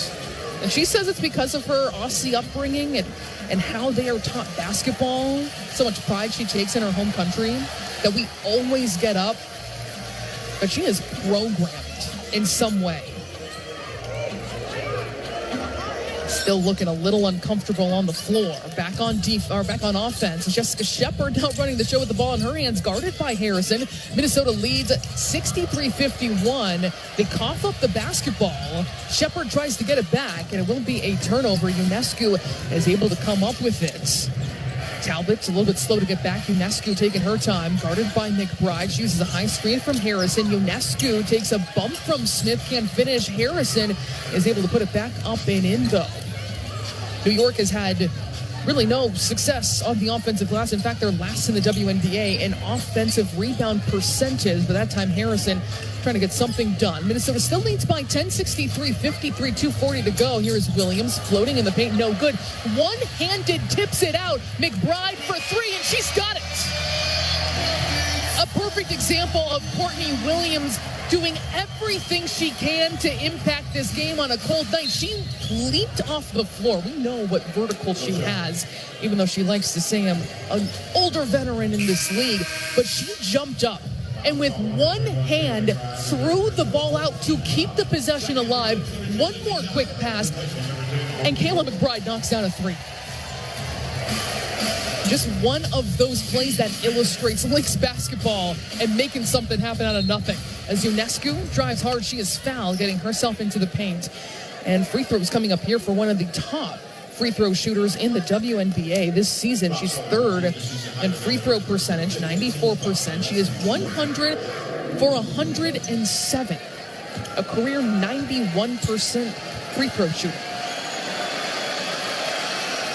And she is good on the first as Natisha Heidemann checks back into the game. It is Collier, Smith, McBride, Shepard, and Heidemann on the floor. Shepard had a great start to this game, 6 points on 3 of 4 shooting, a couple rebounds as well as Ionescu nets both. Minnesota leads by 11, 66-55. Their largest lead has been 13, and they've been holding strong with this cushion. Collier gets it over half court. Going to hand it off to Jessica Shepard, maneuvering around the perimeter, hands it off to McBride. McBride can't get free against Ionescu. Now 8 to shoot. Traffic as Collier comes to set a screen. It bounces away, and it's a Minnesota turnover. For the Lynx, that is turnover number 8. And the New York Liberty have 7. Now, for the first time this game, Diamond Miller checks in. She also came into the game late against Atlanta, had an immediate impact as Rebecca Gardner can't knock down the three. Sprinting the floor, Jessica Shepard leaking out up ahead and finishes on the run. It's not just Alana Smith, the post player, who's constantly sprinting the floor, rewarded by her guards. That time, Jessica Shepard having one of her best games of the season as well, with 8 points on 4 of 5 shooting. Here's Izzy Harrison facing up and driving hard from the free throw line, and she's having an impact in this game. She's got 8 points on 4 of 6 shooting. Minnesota still leads by 11, 68-57. McBride gets free off his screen, can't knock down the three, and the rebound snared by Steph Talbot. 1:12 to go in the third quarter here at Target Center in transition, and unassisted and good. Long Sabrina Ionescu three. You know that is what she is capable of, along with Caitlin Clark. They're the ones who are pulling up from long range in the WNBA. Ionescu now with 17 points. Her first triple in this contest. She had been 0 for 3. Under 10 to shoot for the Lynx. Shepard facing up along the short corner against Harrison, trying to use her length against Shepard. 3 seconds to go. Shepard stuck along the baseline. Diamond has to heave. It wouldn't have gotten off in time, and that is a shot clock violation. 2 starters on the floor for the Lynx, but here comes in Bridget Carlton for Kayla McBride. So this Heidemann, Shepard, Smith, Carlton, and Miller on the floor. 39 seconds to go. It is New York basketball. Minnesota's lead is 8, and there's a whistle just as Ionescu is getting over half court. It looks like maybe Stephanie Talbot needs to be attended to here. Looks like she may be bleeding, and Natasha Cloud is looking like she wants to check in. So Stephanie Talbot getting worked on. Hopefully nothing too serious for the Aussie, and former member of the Minnesota Lynx. Most recently back in 2019. 68-60, 35.7 seconds left in this third quarter. It is New York Liberty basketball. Minnesota has continued to keep the Liberty at greater than arm's length.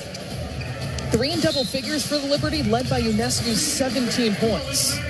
Ionescu gets the sideline out of bounds, dancing near the logo against Heidemann, trying to get free. Here comes the help defense of Diamond Miller. She knocks it away and picks up the loose ball. Great steal by Diamond Miller, showing her activity on ball, and Minnesota has possession right now. 20 seconds to go. About an 8-second difference shot in game clock. Heidemann taking her time near the logo, gets it off to Shepard, who will hand it back off to Heidemann. 5 seconds to shoot. Heidemann, cross-court pass, finds Diamond Miller on a curl, and apparently that was blocked. There was no whistle on that play. Up ahead, Ionescu to Fibic. That's going to be a lay-in with 1.6 seconds left. Smith will inbound it to Heidemann. Heidemann heaves. That hit rim. And we head to the fourth quarter in this WNBA Finals rematch. First meeting of the season, number 1 versus number 2. And Minnesota has a 6-point lead. It was as large as a 13-point advantage for the Lynx. Now a 2-possession game heading into the final frame. As we step aside, here on the Minnesota Lynx Radio Network. The free iHeartRadio app is number 1 for music, radio, and podcasts, all in one. Discover a new podcast from our library of over 350,000 titles. Here's an iHeartRadio podcast preview. When you work undercover, you really have to play the role because you stand to lose more than just an Oscar. If you make a mistake, these people will kill you in the blink of an eye. If the American government asked you to move to Colombia to hunt down the world's most brutal narco-terrorist, what would you say? I was a rookie policeman shaking in my boots. In the 1980s, a new generation of American special agents landed in Latin America, tasked with capturing a new breed of ultraviolet narco-terrorist. She would kill you if you owed her money. She would kill you if you encroached on her territory. She would kill you if you personally insulted her. Sometimes she would just kill you for the fun of it. He had all the resources in the world, hundreds of millions of dollars. A man that could have a political candidate running for president assassinated on stage. This was war. My name's John Cuban. I'm the host of a new podcast series called Real Narcos. It follows the stories of the world's most dangerous drug lords and the American special agents who hunted them down. Here you are, a doorway away from the most wanted man in the world. You're not expecting him to go down without a fight. We didn't have sophisticated software. That didn't exist. The software was a pen and paper. The only destiny drug traffickers have is either prison or death. Real Narcos sits down with the fearless agents and journalists who were there on the ground at the time to tell the inside story of the hunt for some of history's most dangerous criminal masterminds. These guys are the real deal. And this is Real Narcos. Listen and follow this podcast for free on the iHeartRadio app. Number 1 for music, radio, and podcasts, all in one. I just remember that series more generally game 1, game 5, how just tight they all were, how every play feels enormous. I think we're going to get a taste of that tonight. I mean, obviously when it's games 3, 4, 5 of the finals, it's heightened in a way that a regular season game just can't get to. But, you know, we know that their best players, our best players, are going to have the ball in their hands with a chance to make plays. And we got to lock into personnel tendencies. We know Sabrina likes those moments, but so do ours. So, I don't know, we prepared us with the scout, and we'll be ready. Associate head coach Eric Thibault talking at shoot-around today about this matchup. And, of course, he wasn't with the Minnesota Lynx last season, so it's his perspective from the outside looking in. But it was undoubtedly one of the best series in WNBA history, separated by an average of just 5.2 points per game. That is the second closest final series in WNBA history. And it remains to be seen, although we want to fast forward and know what's going to happen, but it remains to be seen if we are indeed on that crash course to see this matchup again. And certainly that's something that the fans would like to see. Maybe the Lynx would like to see, too, to come out on top, just like that 2016-2017 team did, too, and losing to the Los Angeles Sparks and then beating the Sparks as well. And Coach Reed even reflecting on that series earlier today with media, too, where she said that was the rivalry that intensified things. It moved our league forward and gave us a look into the future where we are right now. Could this be the next one to come into the WNBA? Still too soon to say, but we can enjoy this one here at Target Center where it is loud and intense and the play is matching. Start of the fourth quarter here in downtown Minneapolis. 68-62 is Minnesota's lead. There were 9 lead changes in the second quarter, 0 in the third as Minnesota kept this team at arm's length. Here's Natasha Cloud, no good from 3. She gets her own long rebound, now being guarded by Carlton. Uses a high screen from Harrison. Opposite side of the floor, Fibic on the run to the rim, no good. Fibic today, 2 of 8 shooting, 0 for 3 from long range, just 6 points in the absence of Brianna Stewart, Kennedy Burke, and Niara Sabali all out due to injury for this Liberty team. Minnesota leading by 2 possessions. Heidemann back into the offense, draws the defense. Collier fakes a pass, and she's directing traffic. Carlton now goes to the short corner for Shepard, wide open, the opposite side of the floor. Heidemann for 3, yes! That is Minnesota basketball, moving the ball side to side, and a wide open in rhythm 3. And Heidemann, her first triple today, she's got 5 points. Talbot gets herself into the paint. Pocket pass into Harrison. Takes contact. She'll be shooting 2. Harrison in a really good stretch of play. She's been in double figures for 2 of the last 3 games against Dallas.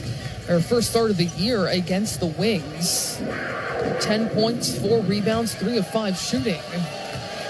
And she's been a consistent post presence for this team because we've also seen Jonquel Jones for 22 minutes. And Harrison, good on the first free throw. She's got now 9 points in 10 minutes. Harrison spins the ball in her hands, puts it up, and it rims out. The rebound to Shepard. Minnesota leads 71-63. Still staying poised and in control, trying to maintain this lead. The cut inside Diamond Miller. She stopped along the baseline, rightly kicks it out. Here's Heidemann looking for another, and she's got it. Natisha Heidemann fired up with back-to-back triples, and she's got 8 points for the Lynx. 8:33 to play in this game. Minnesota leads 74-63 as Johannes waltzing around with Heidemann and looking inside into Harrison. Backing down Shepard, works her way into the paint, spins on the drop step, and that is good off glass. She has been a very solid addition off the bench with 11 points now, back-to-back games in double figures for Isabel Harrison, who's seen up and down minutes this season. Getting her way into the paint, Heidemann misses the floater. Offensive rebound, trickles it out to Shepard. Shepard has that taken away, though, by Talbot in the paint. I'm not sure if that pass was intentional or not, as Heidemann just floated it along the ground. And Johannes fouled by Heidemann as she was trying to cross her up. 74-65, Minnesota on top, 7:53 to go.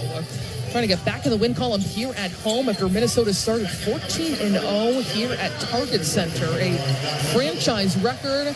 Dropped their first game of the season here in downtown Minneapolis, most recently to the Atlanta Dream, trying to go now 15-1 at home. Fibic gets free. It looked like Collier got hit in the mouth. It opens up. Talbot along the baseline for 3. That's no good. And a rip and go by Shepard. She drops it off for Heidemann. Who's the point guard and who's the post? Natisha Heidemann finishing on the fast break, led by Jessica Shepard, and a timeout is called. 76-65 is Minnesota's lead. 8 straight points for Natisha Heidemann off the bench. She has 10 points in 10 minutes. We'll step aside here for the timeout. Listening to Minnesota Lynx basketball. It's what you wait for all week. The 3-pointers, the rebounds, the thrill of every shot. Win or lose, it's the hope that keeps you coming back. The dream that this time, it might be your year. And so you represent with anticipation and with pride. Because when the pressure's on, your support is everything. That's why the NBA store is here to support you.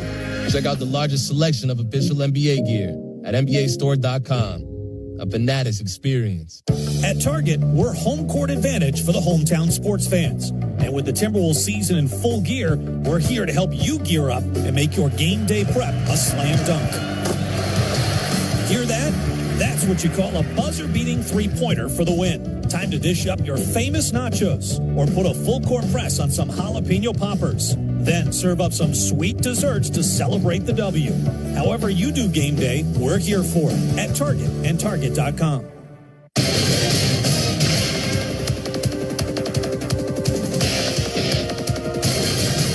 Alex Seibel here with you in our WNBA Tonight studios for a scoreboard update. Two other games going on across the association. One of them has gone final. The other one just about matching the Lynx here in the fourth quarter. Phoenix Mercury and Indiana Fever have gone final. The Fever come out with a win 107-101. This is the third game that the Fever are missing straight without Caitlin Clark, and the Fever have won all three games without Caitlin Clark as she is still dealing with that groin injury. Fever win 107-101 behind 22 points, 12 rebounds, 1 assist from Aaliyah Boston, and Ari McDonald, 27 points and 4 assists. The Atlanta Dream are in Dallas facing off against Paige Beckers and the Wings in the fourth quarter. There's 7 minutes and 37 seconds to go in that one with the 7 minutes and 38 seconds left to go in the Lynx game. The Dream are up 74-66 behind 15 points from Alicia Gray with 6 rebounds and 5 assists. Ryan Howard and Jordan Canada are out for the Dream in this contest, but they are still getting it done, up by 8, 7 minutes to go in that fourth quarter. Lynx are up big here by 11. Natisha Heidemann and Jess Shepard are cooking. Let's go back into the Target Center for the finish with Sloan Martin. Cooking indeed, and it is so beneficial for the Minnesota Lynx when they get production from their bench. Both Jessica Shepard and Natisha Heidemann combining for 18 points. And Natisha Heidemann has scored all 8 of Minnesota's points here in the fourth quarter. She just has a knack for stepping up when her team needs her. Is not always going to be the leading scorer for this team, but wow, she is always a competitor above anything else. Minnesota leading 76-65, 7:38 to play in this fourth quarter. A WNBA Finals rematch, first meeting of the season between the Lynx and the Liberty, number 1 versus number 2. Jonquel Jones back into the game. She hands it off to Ionescu. Long 3. She is fouled and 3 free throws coming up. And Heidemann wants that to be challenged. They're looking over to the combination of Celia Marfone and Maddie Schiller, who have that combination and close relationship, looking at the analytics versus the video and what makes sense to do in this situation. And Heidemann trying to state her case. But it is going to be 3 free throws here for Ionescu, and she misses the first, just her 8th miss this season from the free throw line in 110 attempps. She's good on the second. 76-66 is Minnesota's lead. And her next free throw is missed. She went 1 for 3. The long rebound gets back to her. She puts up a 3. That's no good. And securing the rebound is Jessica Shepard. That is dangerous that she had another couple chances, but Minnesota makes her go over. Here's Bridget Carlton for 3 from the wing. That just rattles out. Flying in for the offensive rebound. Jessica Shepard gets it back out to Carlton, sets her feet, and knocks it down. Shepard saying, let's get you one more try here. You got it this time. Carlton up to 7 points in this matchup of number 1 versus number 2 under 7 minutes to go. 79-66. Minnesota's advantage. Ionescu, the hesitation, drives to the rim, and she's got a 3-point play opportunity coming up. She has been slippery in her attack today. She's got 18 points on 7 of 15 shooting. She leads the WNBA with 190 3-point attempts. 3rd in the W in 3-point makes. 5th in the league in scoring, but she's been trying to find her opportunities, getting downhill and getting that first step. But Minnesota has, throughout her career, kept her in check. In the 2024 regular season, she shot just 18% from 3, 29% overall. In the finals, that was 30 and 24%.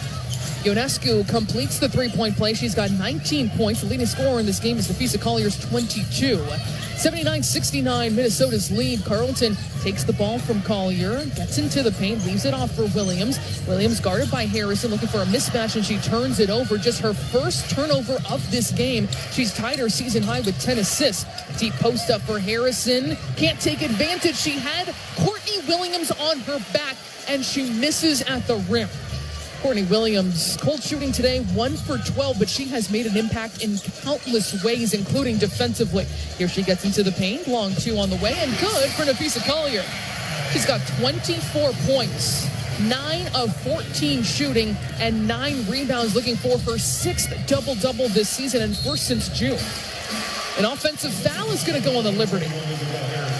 That's going to go on Isabel Harrison.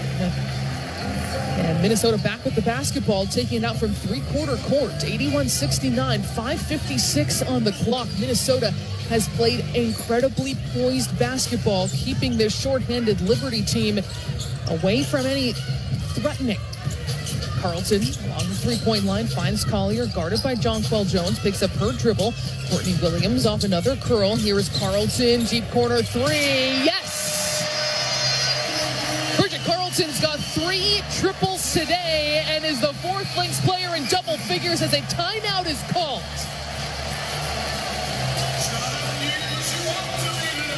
Lynx fans feeling it here, rewarding this effort so far as we step aside. Minnesota leading 84-69, its largest lead of the game here in the 4th quarter. You're listening to Minnesota Lynx basketball.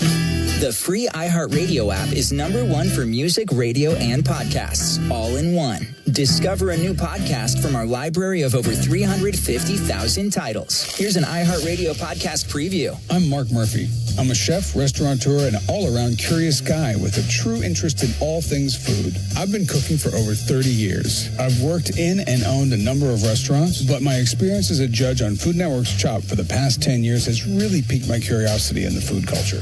I believe there's a story behind every meal, a story behind every person who makes it, a story behind each ingredient used, and I want to know everything I can about it, and that's why we're here. My new podcast, Food 360, will take an all-encompassing look at the world of food, bringing history, science, and culture to the table. You'll get behind-the-scenes stories from my friends in the industry and dig into why we eat the way we do. I always say the restaurants are like nuclear particles. After 5 years, they start losing their mojo, and you have to re-energize them. Being a restaurant worker, being a chef, is the biggest privilege of my life. To be able to do that all over the world, it's hard, but it's also one of the things that actually gets me up in the morning. Truthfully, I'm able to separate, for the most part, my personal likes and dislikes from if a dish is successful in its preparation and judge if it has merit. And I think a lot of it also comes from the chef's intention. The most important thing for me is not my writing ego. It's getting people to cook delicious food. Be sure to subscribe to Food 360 on the iHeartRadio app. Back here at Target Center, the wave is broken out. That's now, things are good. The crowd feeling comfortable and feeling the vibes in this building. It is an 84-69 lead for the Minnesota Lynx. They have opened up their largest advantage of this game with 5:36 to play here in downtown Minneapolis. A rematch of the 2024 WNBA Finals and number 1 versus number 2 and the first meeting of the season between the Lynx and the Liberty. Minnesota entered this game with a 4-game lead over the New York Liberty in the WNBA standings. The Liberty up 1.5 games over the Phoenix Mercury. They are shorthanded, but Minnesota has been magnificent today, up and down.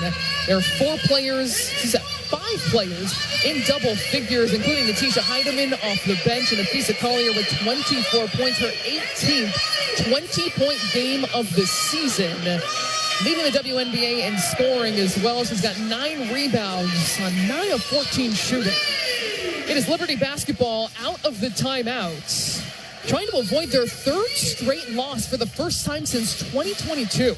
Ionescu, short corner, gets free. She knocks it down. Ionescu with 23 points on 50% shooting. 84-71 is Minnesota's lead.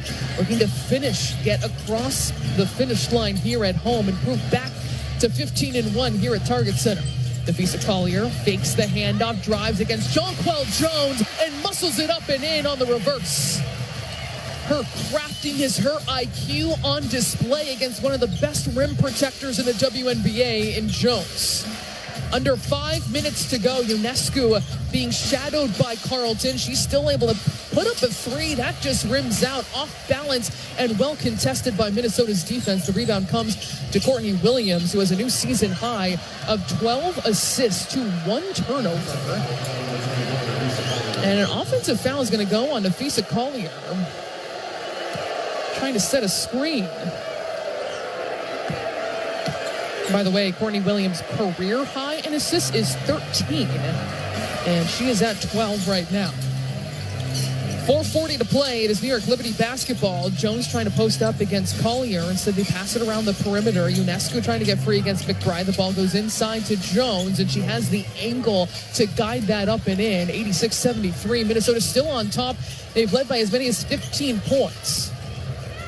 Collier looking back door, stopped by Johannes. She's going to get herself in the paint. She wants it against Jones. She's going to go get it from Williams outside the three-point line, and Jones will foul her along the perimeter. A couple times she's been handsy there, trying to poke the ball away from Collier. But those have gone as fouls today.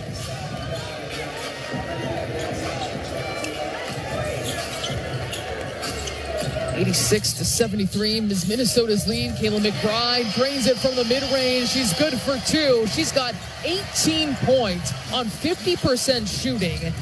5 assists for her game here tonight as Natasha Cloud puts her head down, drives the rim. And she is good. And that was Courtney Williams' 13th assist. She has tied her career high.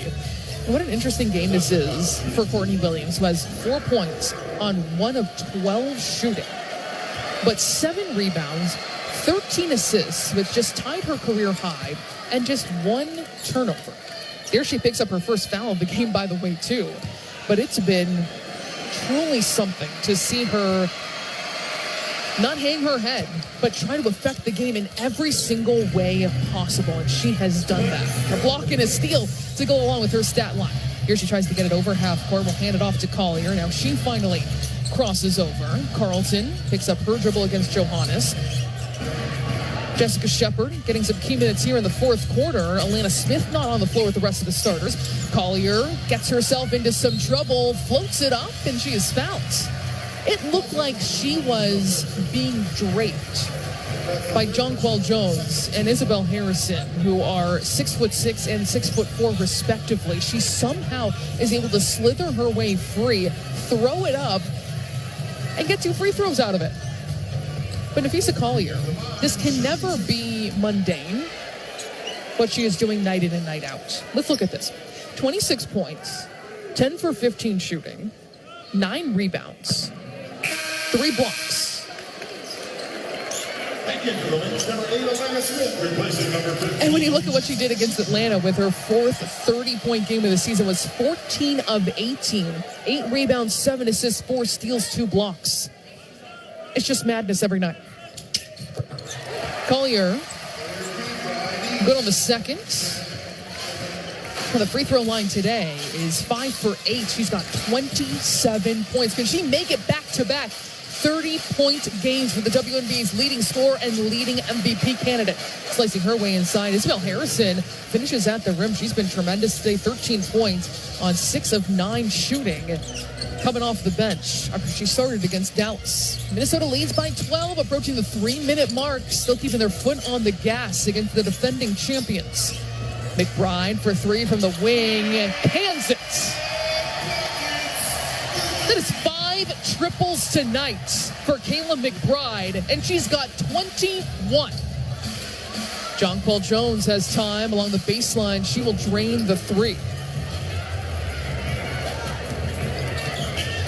92-80 is Minnesota's lead, as Alana Smith has returned to the game.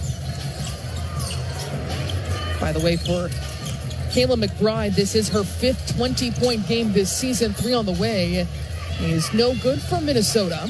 Still leading by 12, under 2:30 to play. A deep 3 from Ionescu is good. And Coach Reeve is going to call a timeout, knowing the kind of potency this team has, especially when it comes from the three-point line. When you look at the New York Liberty, they are clearly one of the best offensive teams in the WNBA. Now, Minnesota leads in offensive rating. They are 2nd in points per game on the offensive side. New York is first in scoring, 87, nearly 88 points per game. They are third in field goal percentage, second in three-point percentage. They're the top, even free throw shooting team as well. But they trail Minnesota 92-83. And it's interesting to look back at this game because at halftime, there were 9 lead changes and 3 ties, and there have been 0 of those since because you have the combination of Napheesa Collier taking over this game, threatening her second straight 30-point game. But this is one of the most balanced games we have seen this entire season for Minnesota, for a team that is defined by unselfishness. Collier's 27 points, McBride with 21, so 2 20-point scores. Carlton hit 3 threes for 10 points. Alana Smith, she was really what helped Minnesota, I don't want to say get back in the game, but recalibrate after they were down by 8 points early in this game. 12 points for her. And then Tisha Hyden with 10 points off the bench as well for a team in the Minnesota Lynx that has drained 15 threes in this contest. Those 15 threes are a new season high. 2:15 to go, and it's Minnesota basketball after that timeout, trying to protect this lead, which has hovered around double digits for the entire second half. Extra pass from Collier. Smith will take off McBride. One more pass. Carlton along the baseline. That's no good. Fighting for the rebound. Multiple Lynx players. It comes away to Ionescu. She doesn't have an advantage. Takes a bump from McBride. Under 2 minutes to play. Clown delivers it over to Johannes.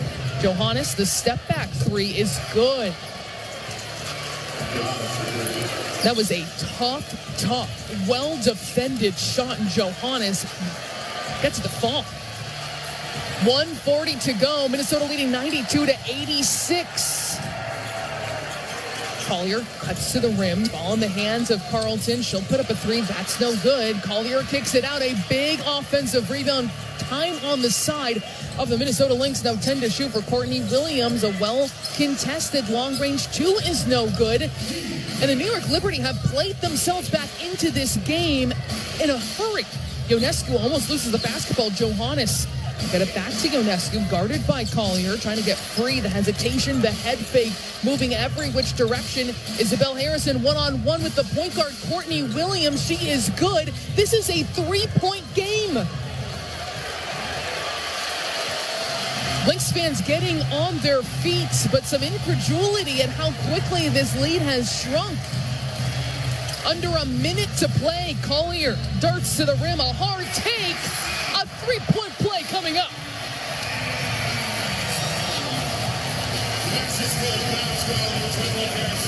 Napheesa Collier brings her heroics when her team needs it. Now 29 points for Napheesa Collier. She's got her 6th double-double of the season, by the way. 29 and 10. 11 of 16 shooting. If she makes this, that is back-to-back 30-point games for Fee.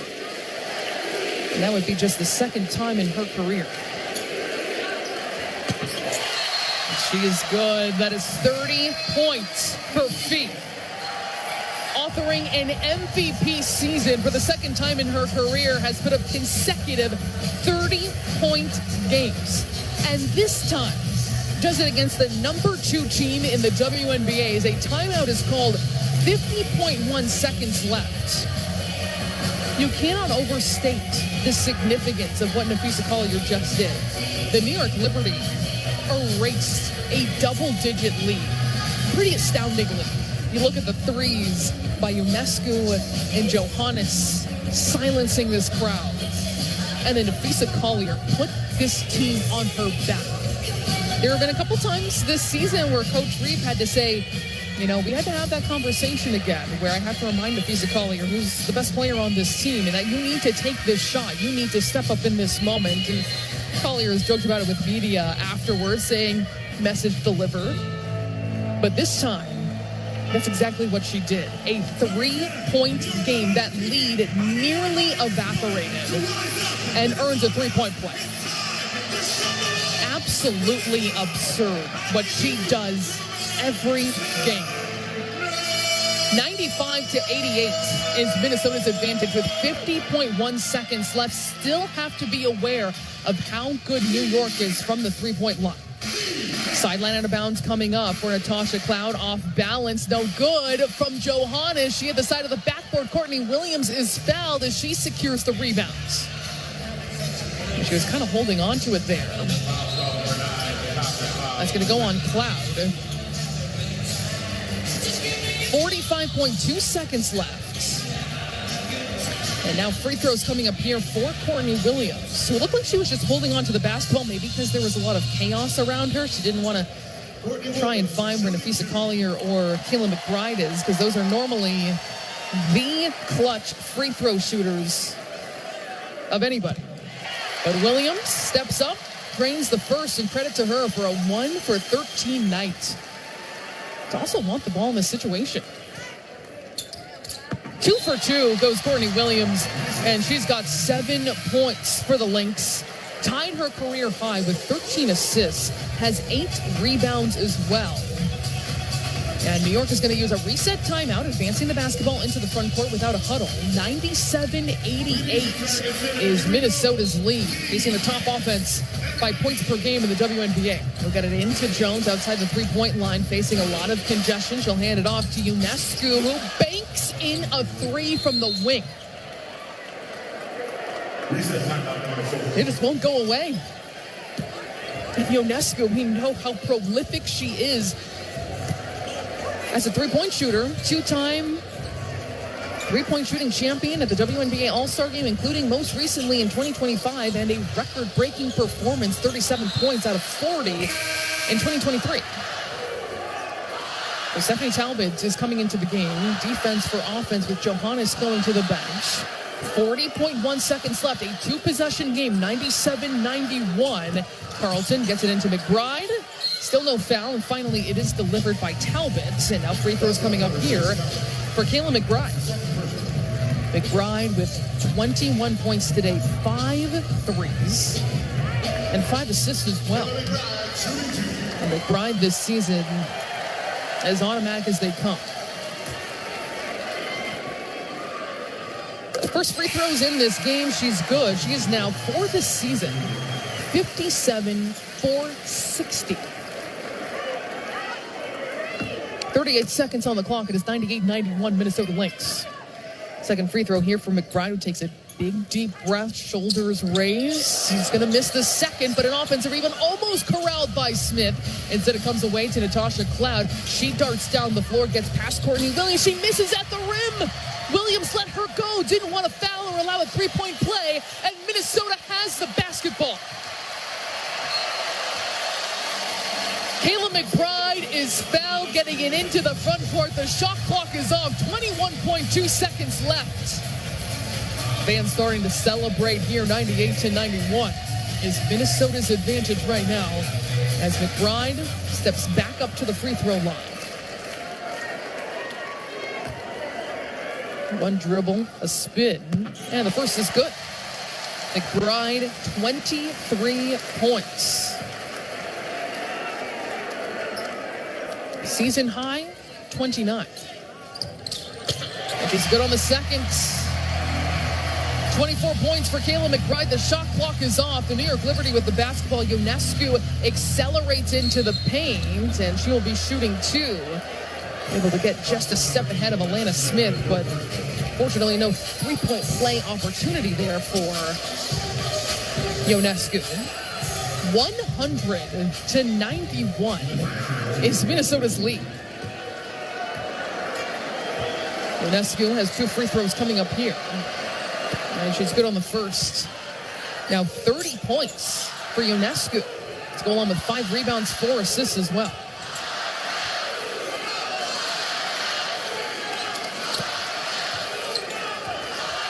Second free throw is good.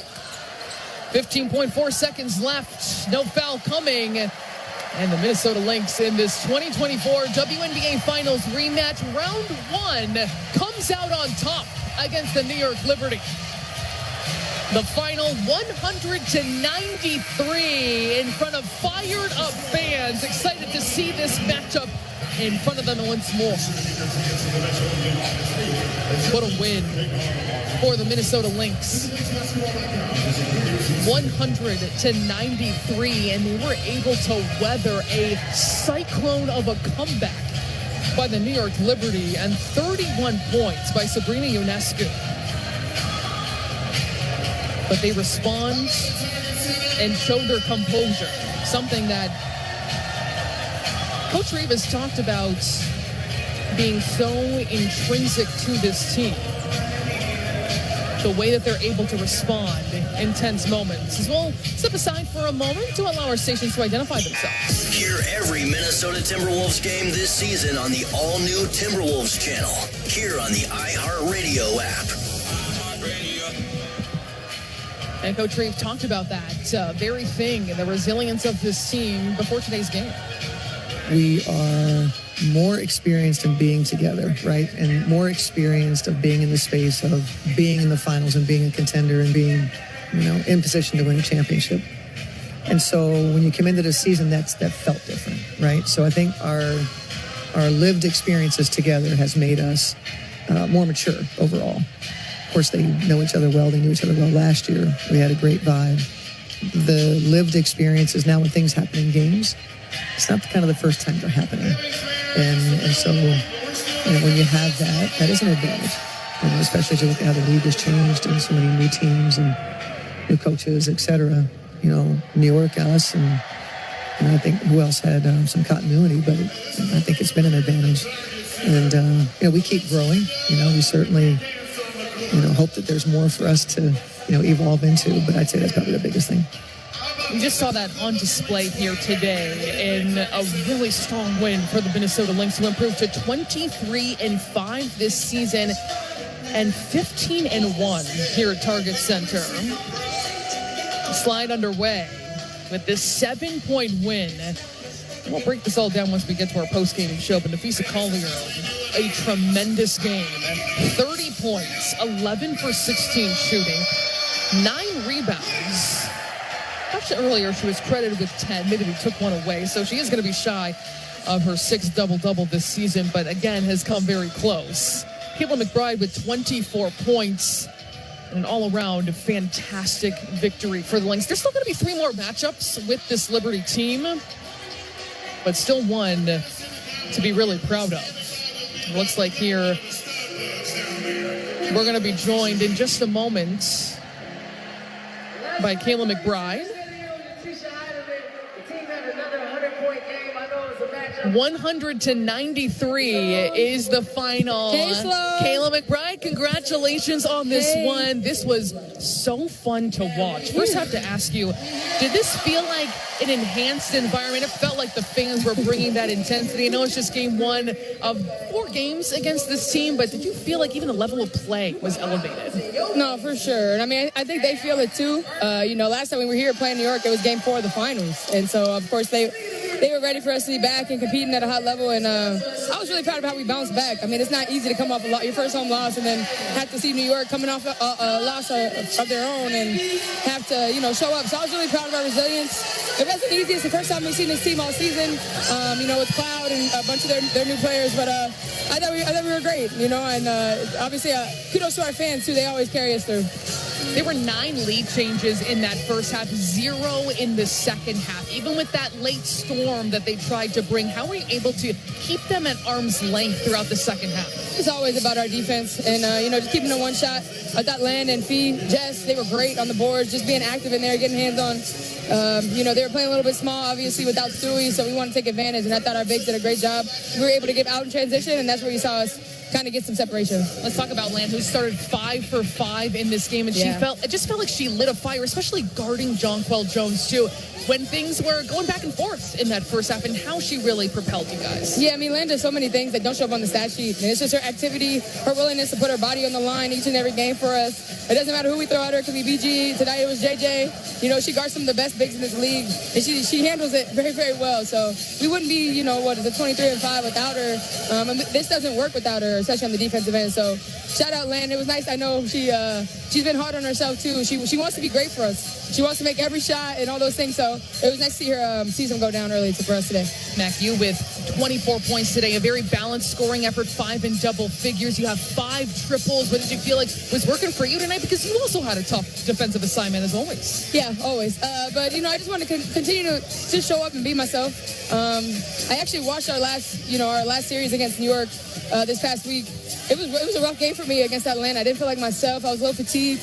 And I just wanted to kind of bounce back and be who I need to be for this team. And, whenever New York comes around, I'm reminded of who I need to be for this team. And tonight was another example of that. And I can be so much better still, but it felt good to see some go down today. Last one for you, Mac, is you finished a 5-game homestand. How you feeling about where the team is at right now and how things are building? Good. I just hope we pack our defense on the road. We're going to, we got Vegas, Seattle, 2 teams that want to beat us, that's for sure. Tired of hearing about the Lynx. So we want to pack our defense with us and pack our grittiness, our toughness. Let's go get some dubs on the road. I think there'll be room for that. I think I hope so. Congratulations on the win. Thank you so much. Right, thank you. See ya. The final here, 100-93. Minnesota goes 1-0 against the New York Liberty. First meeting of the season, number 1 versus number 2, and it just lived up to it. All right, we're going to have plenty to talk about here as we head into our post-game show right here on the Lynx Radio Network. We'll see if we can hear from head coach Cheryl Reeve, maybe some players as well. We'll break it all down, how it happened. Minnesota improving to 23-5 this season, 15-1 here at Target Center. Don't go anywhere, right here on the Minnesota Lynx Radio Network. The free iHeartRadio app is number 1 for music, radio, and podcasts, all in one. Discover a new podcast from our library of over 350,000 titles. Here's an iHeartRadio podcast preview. One thing I learned when I started working at National Geographic is that you never want to get into a storytelling competition in this place. You'll be walking down the hall on a random Tuesday and overhear something that just knocks the breath out of you and raises a bunch of questions that you just got to get answered. So imagine The Walking Dead on a subantarctic volcano with mice and albatrosses. It's a horror show, basically. It's a 3,000-year murder mystery. It's the murder of Pharaoh. I think everybody loves a murder mystery. These whales are having an American Idol of the ocean. Okay, well, this is going to top it all. Let's go diving in a pyramid. I'm Peter Gwynn, a Nat Geo writer and editor, and now a podcast host. Each week on our new show, Overheard at National Geographic, we'll venture down one of these mysterious wormholes and meet the explorers and scientists at the edges of our big, weird, beautiful world. Overheard at National Geographic. Listen in. Listen and follow this podcast for free on the iHeartRadio app. Number 1 for music, radio, and podcasts, all in one.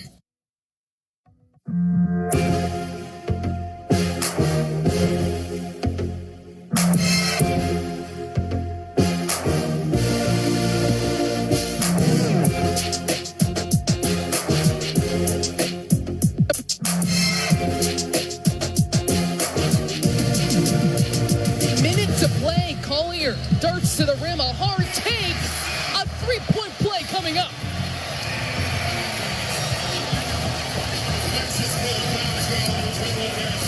Napheesa Collier brings her heroics when her team needs it. Now 29 points for Napheesa Collier. She's got her 6th double-double of the season, by the way, 29 and 10. 11 of 16 shooting. If she makes this, that is back-to-back 30-point games for Fee. And that would be just the 2nd time in her career. That was today's Mayo Clinic moment of excellence. At Mayo Clinic, we're doing what's never been done. It's not that it was just a Napheesa Collier 3-point play.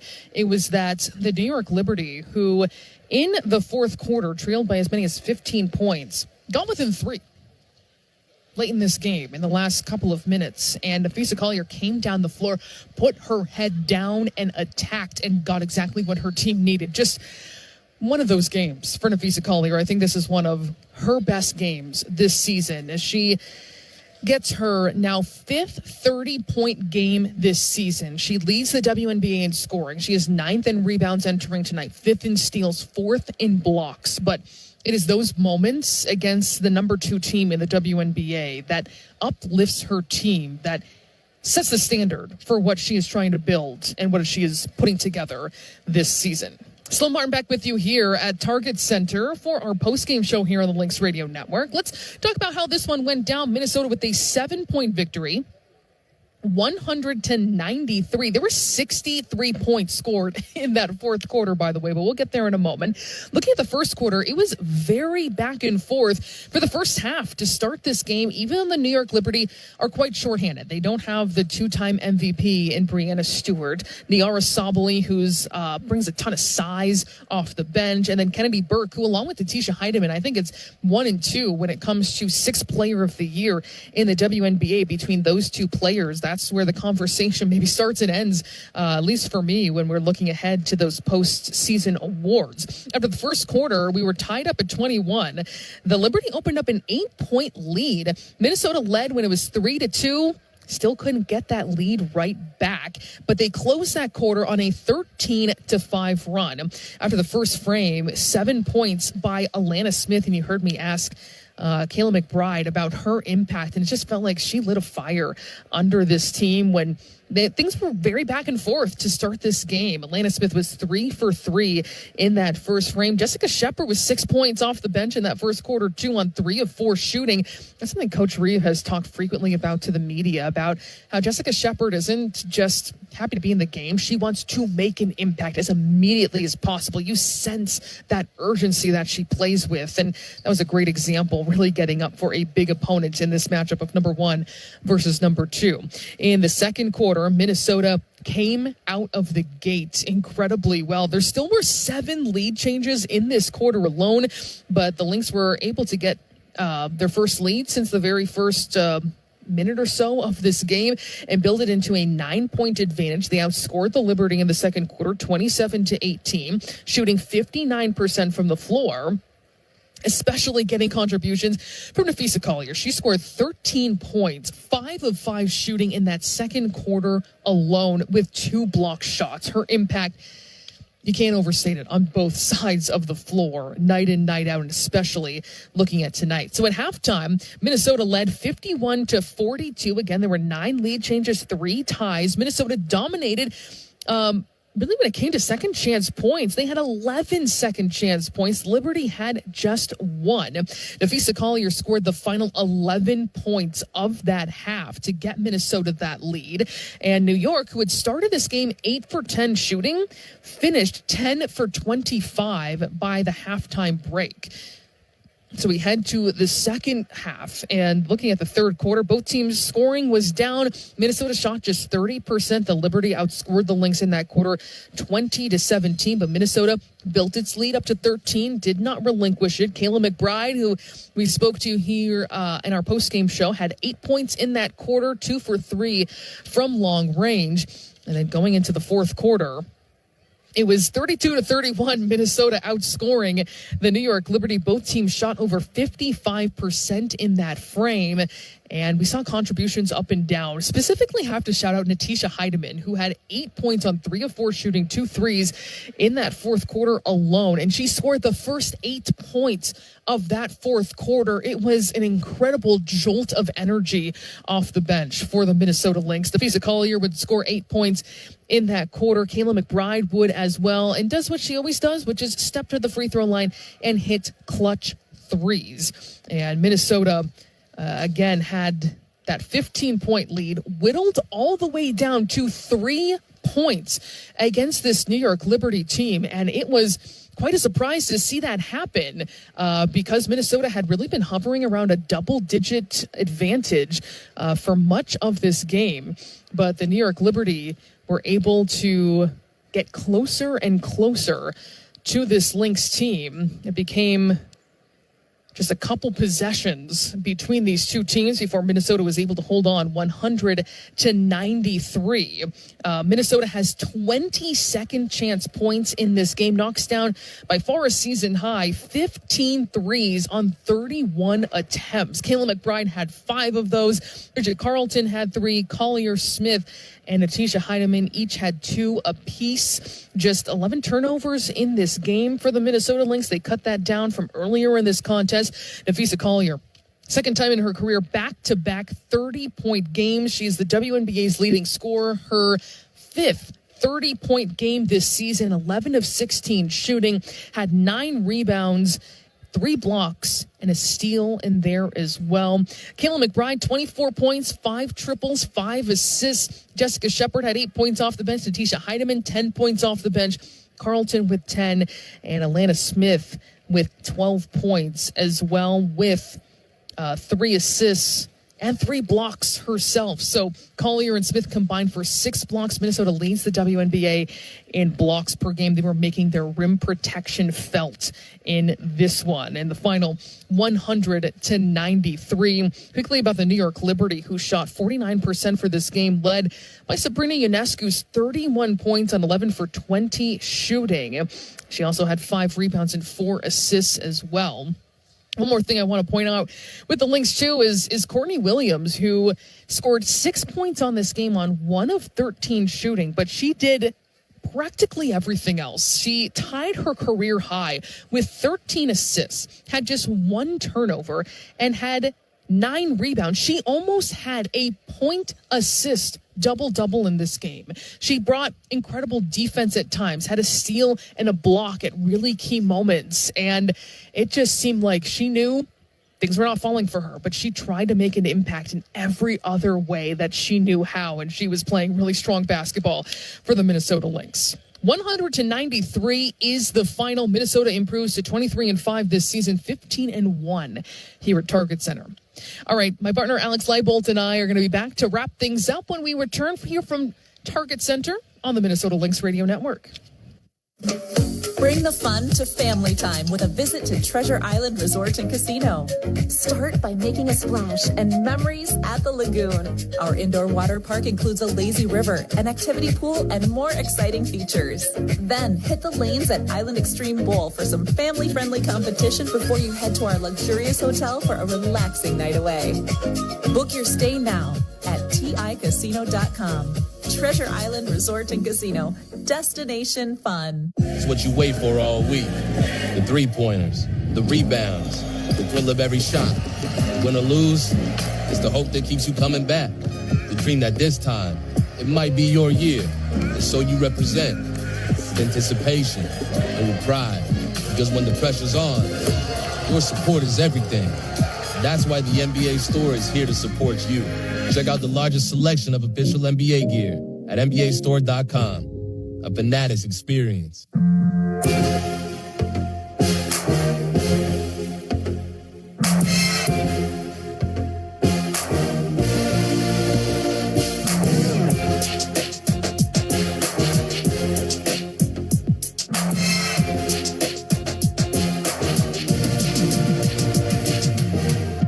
Sloan Martin back here at Target Center, where Minnesota gets another win, coming off just their 5th loss of the season here at home against the Atlanta Dream. They turn right back around and defeat the New York Liberty, the number 2 team in the WNBA, 100-93. They had a season-high 15 threes. Nafisa Collier gets her 2nd consecutive 30-point game as the WNBA's leading scorer, her 5th 30-point game this season. I will welcome in my partner right here at Target Center, Alex Leibold. And Alex, this was, first of all, just fun to see these two. We had been waiting so long to see this rematch of the 2024 WNBA Finals. And we heard from players coming in that, you know, it doesn't feel like we're avenging that. It doesn't feel like a rematch because we're nearly in August. It's just a team that we want to beat. It's number 1 versus number 2. But there clearly was a lot of intensity in this game, a lot of high-level basketball in this game, and I think a really high-quality win for the Minnesota Lynx. I think it could be one of their best wins of the season against the second-best team in the league. And I think part of it had to do with the Target Center crowd tonight. They were just unbelievable. We could hear them down here in the WNBA Tonight studios, how loud they were from the jump. I think the fans wanted the playoff atmosphere for the Lynx to really ride on that home court advantage that they have just come to know and love so well. And I think this win really had all aspects for the Lynx. Their offense was shooting lights out, except for, I guess, Courtney Williams, who was providing all the assists in supplement of her lack of shooting. 13 assists to match her career high, like you said. It was 1 shy of the Lynx franchise record for most in a game. Noelle Quinn and Lindsay Whalen both had 14 in one game at a time. But, all around a great win. I think it showed that they can hold on to these late leads in clutch time against the Liberty, who made that late run. It was a 15-4 run to make it 92-88 with just about a minute left, but they were able to hold on thanks to a big and one from Napheesa Collier to put her up to 30.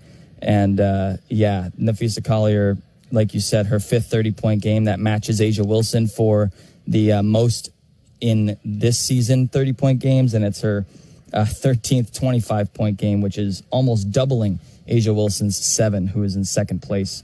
I think it came down to a big second quarter for the Lynx where Alana Smith was putting in the defensive shift. The effort from Alana Smith in this whole contest was surreal. She was taking shots to the face. She was taking leg injuries. And I think she said it perfectly this morning at Shoot Around. Just add it to the list of things that happen to her on any given night where she will fight tooth and nail for a basketball and for those blocks, finishing the night with 3. And they got all-around production from their starting 5. They got big production from the leaders of that second unit, Jessica Shepard and Tisha Heidemann, and that's exactly what you need to win a ball game, especially against a team the caliber of New York Liberty. So many things to be really excited about in this victory, and let's hear what head coach Cheryl Reeve thinks about it right here at Target Center, talking to media Mac, right now. Have a big game. That T, that's we count on those two to pick each other up. T had a nice stretch in there where she helped us, put the ball in the hole. And Jess's minutes, terrific. I thought Jess was really, really good for us. I thought New York played great. I thought that maybe the time they spent together post Dallas game showed itself in our game, and they were a handful. And luckily we were able to score a little more than them. If the game went a little bit longer, that might not have been the case. A 31-point fourth quarter, not ideal. But we found a way to win, and it's a good win because winning in this league is not easy to do. So every win, regardless of who plays, who doesn't play, that sort of thing, winning any game is hard. So it's a good win for us.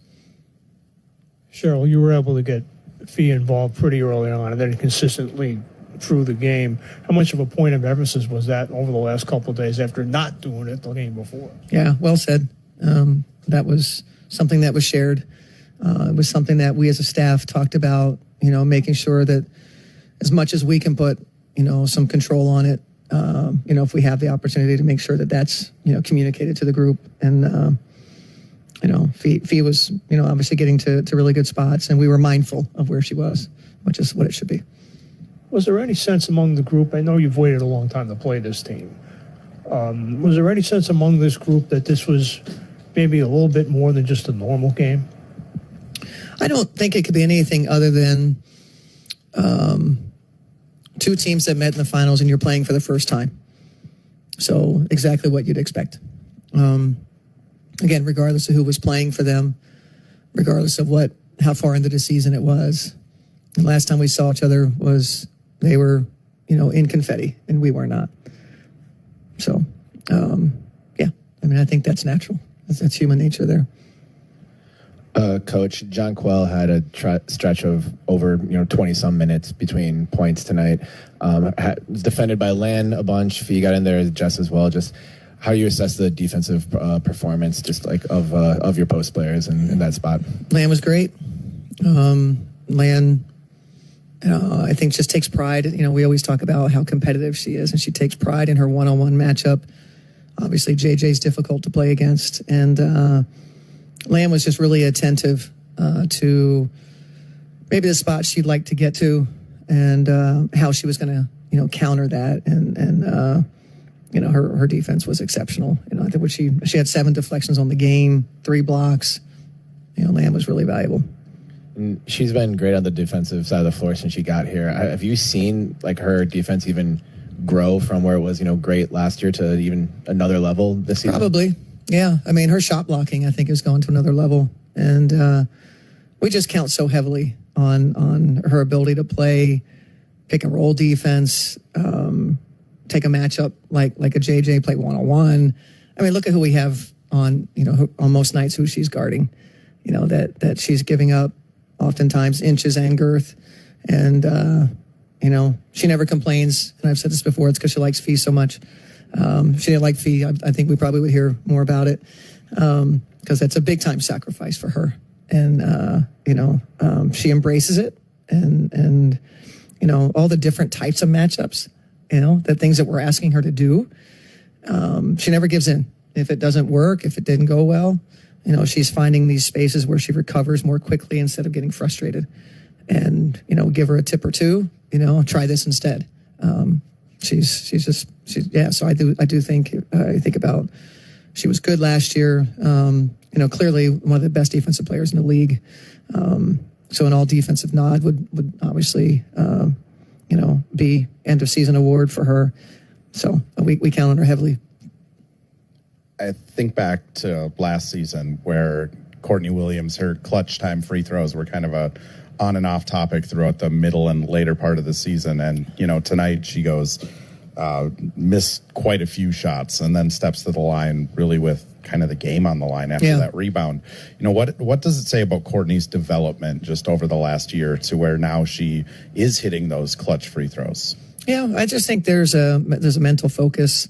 I don't know if she'll be in here for an interview, but if she does ask or say something in the reset, just tell her no, she's still in the backcourt, and it's still Mac and Fee in the front court on our reset. So let's not get carried away. But no, it was her three was huge, and then her free throws, and that's what I appreciate. In terms of maybe some growth there. It doesn't feel very good to be as good as she is, and the shot's not going in, and so it takes a mental fortitude to say, I still have to help my team. And the dimes that she was dropping, rebounds, that she was getting. And then when it was her time to, step up and, knock down a three or make the free throws, she was there for us.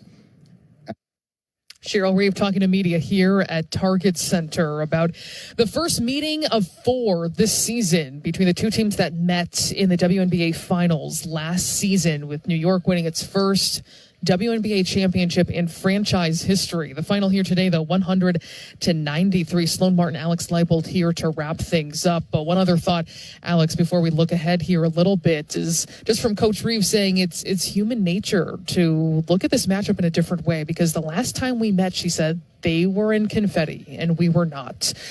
So interesting to see that kind of sentiment too. And it's pretty undeniable. And you mentioned the crowd here really feeling like this was not just a July 30th regular season matchup in the 7-point win. Yeah, I mean, the crowd was on it tonight. I know that the Lynx players and coaches before the game were saying, no, we're just going to treat this as another game that we want to win. But I think deep down they definitely had a fire lit inside of them based on how the finals wrapped up last year and how the Liberty were under the confetti and the Lynx were not. But I think when Coach Reeve was talking about getting Napheesa Collier involved early, I think that was a perfect mix for the Lynx here today, getting 19 first half points. And then in the third quarter, she pretty much was quiet. She had 3 points in that third and let the rest of the team really carry some weight. And that's exactly what you need behind your MVP performer is that supporting cast to really come in clutch when your MVP is not scoring the ball. And she finishes with 30 points either way. And it's like you said, the second time in her career that she's had 2 straight 30-point games. She's one of just 2 Lynx players in franchise history with 2 or more consecutive 30-point games. And the other one is Maya Moore, who's done it 7 times. So she's joining some rare air. Maya Moore's record is 4 straight games. We'll see if she can keep that up as we look ahead to the Las Vegas Aces. And you're right. We are going to be playing the Las Vegas Aces coming up. And then Seattle coming up right after that. I enjoyed what Kayla McBride said, where she said, those are 2 teams that want to beat us, including one of them in the Seattle Storm that did beat the Minnesota Lynx. So I'm looking forward to see how this might pan out for the Minnesota Lynx, kind of getting their feet back under them after their 5th loss against Atlanta. Yeah, this was a big bounce back win for them to take on the road.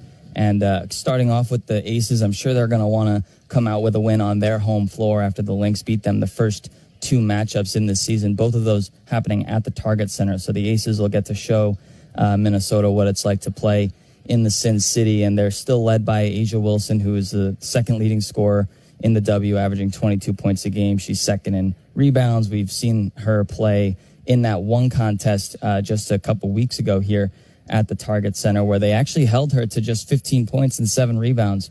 She did have 3 blocks in that one, so her defense was on point, but the Lynx defense was just as good, containing one of the best shooters in the game. And then as Seattle Storm, like you said, one of the few teams that have beaten the Lynx this year, that loss that Minnesota suffered was on the road in Seattle. So maybe another chip on Minnesota's shoulder to go back into Seattle, a very tough environment to play in, and try and come out with that win. But this matchup on Saturday afternoon with the Aces comes first and foremost, and it should be a fun one. All right, looking forward to it. Alex, thank you so much for your work tonight. Minnesota beating the New York Liberty in round 1 of this finals rematch here at Target Center, 100-93. For Alex Leibel, I'm Sloan Martin. Thanks so much for tuning in. Minnesota improves to 23-5 this season, and we appreciate you tuning in. We will catch you later on this week when the Lynx take on the Aces here on the Minnesota Lynx Radio Network. iHeartRadio Did You Know? Presented by iHeartRadio. You know, what you're listening to right now. Did you know that iHeartRadio is always free to listen to your favorite stations, podcast, artist radio playlists, and more? Yep, free to download and free to use. But there's a next level iHeartRadio experience as well. iHeartRadio All Access, where you can search and play any song, enjoy unlimited skips, download all your music to your phone to listen offline with no connection, unlimited playlist creation, and so much more. You can try it out free for 30 days and see what the iHeartRadio All Access experience is like. Why not? Open the iHeartRadio app and in settings, tap to start your free 30-day trial. Everything you love about free iHeartRadio plus so much more with iHeartRadio All Access. iHeartRadio, #1 for music, radio, and podcasting, all in one app.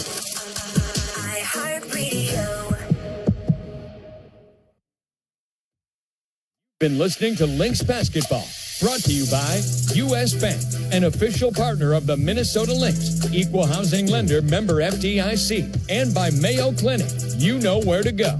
This has been a presentation of the Lynx Radio Network.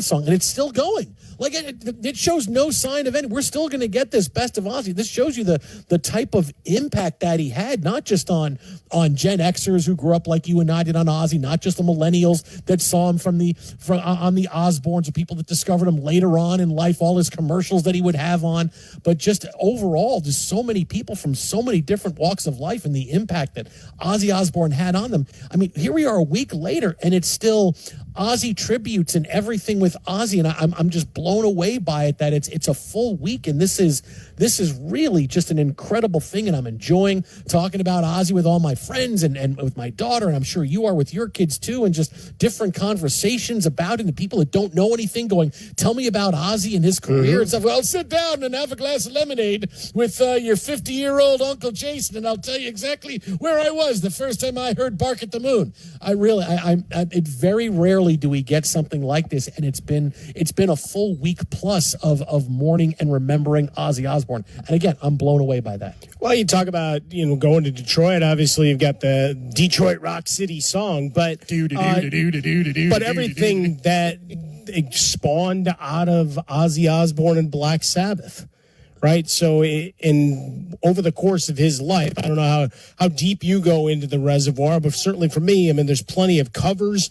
And let's call it, once upon a time, there were a lot of little streaming services whereby you'd have a bunch of bootlegs and random recordings and things of that nature. Like, all of those started to resurface once again. I went and ferreted out a couple of discs that had, some rare live tracks and whatever else, explaining it. Talked to some friends. You mentioned the reality show. I mean, that was the link both for Ozzy Osbourne and Hulk Hogan there's a whole separate segment of folks that only knew him as dads on these reality shows and being weird there.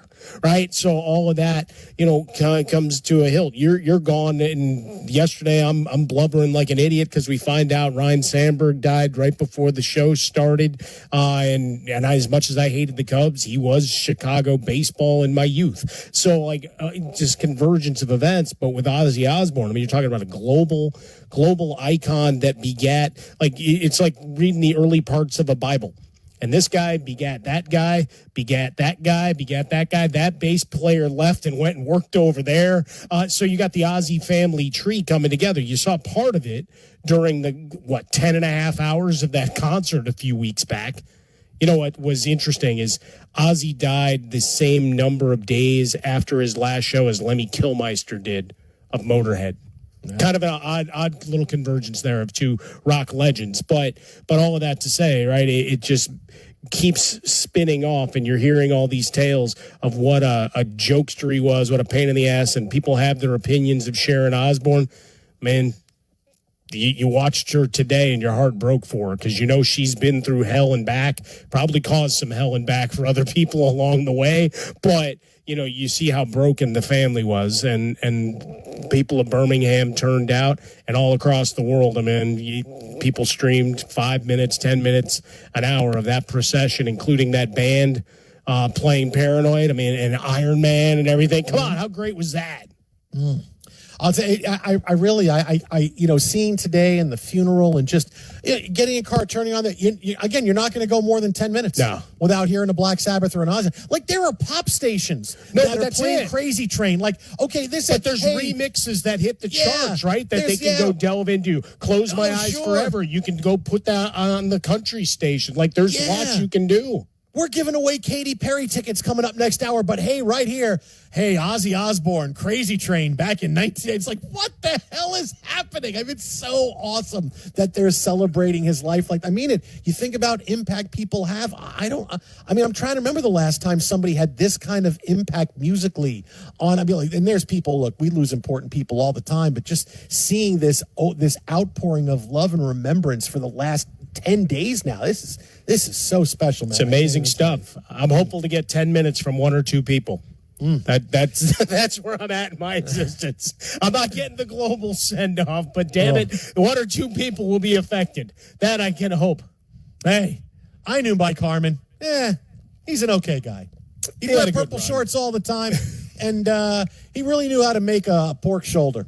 Anybody else want to talk? I'm kind of done. I mean, he did that, and he made chocolate chip cookies. Beyond that, he was fairly useless to me. Anybody else? I don't know. Oh, by the way, he has 2 tickets. I have 2 tickets if anybody wants them to this weekend show. Hang on a second. It's It's a Afghan Wigs cover band followed by. Okay, is anybody just see me after? I'll just give them to you. I'll just give them to you right now. Well played. Well played, my friend. From one amazing story to another coming up in 90 seconds. But first, Martin Weiss has what's trending in the wide world of sports, including the New York Mets getting the 2 greatest relievers in baseball history to help fortify their team as we get towards the trade deadline. Yeah, pun intended. It's an arms race in the NL East. I'll be here all night. The Mets, I'll start with them, trading for the Cardinals closer Ryan Helsley and right-handed pitcher Tyler Rogers from the Giants. The Phillies, though, they finalized the deal to bring Yohan Duran from the Twins and 2 top prospects. Speaking of trades, there's a whole bunch we'll get to in just a minute, but the Yankees just walked off the Rays 5-4 after Ryan McMahon, new Yankee third baseman, formerly of the Colorado Rockies. That, you know what?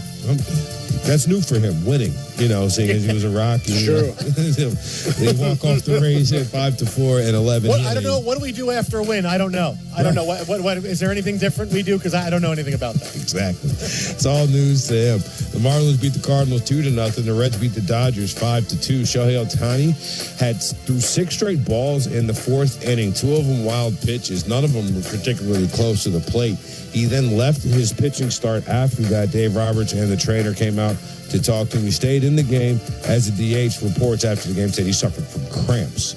So speaking of those trades, the Angels acquired veteran relievers Luis Garcia and Andrew Chafin from the Nationals.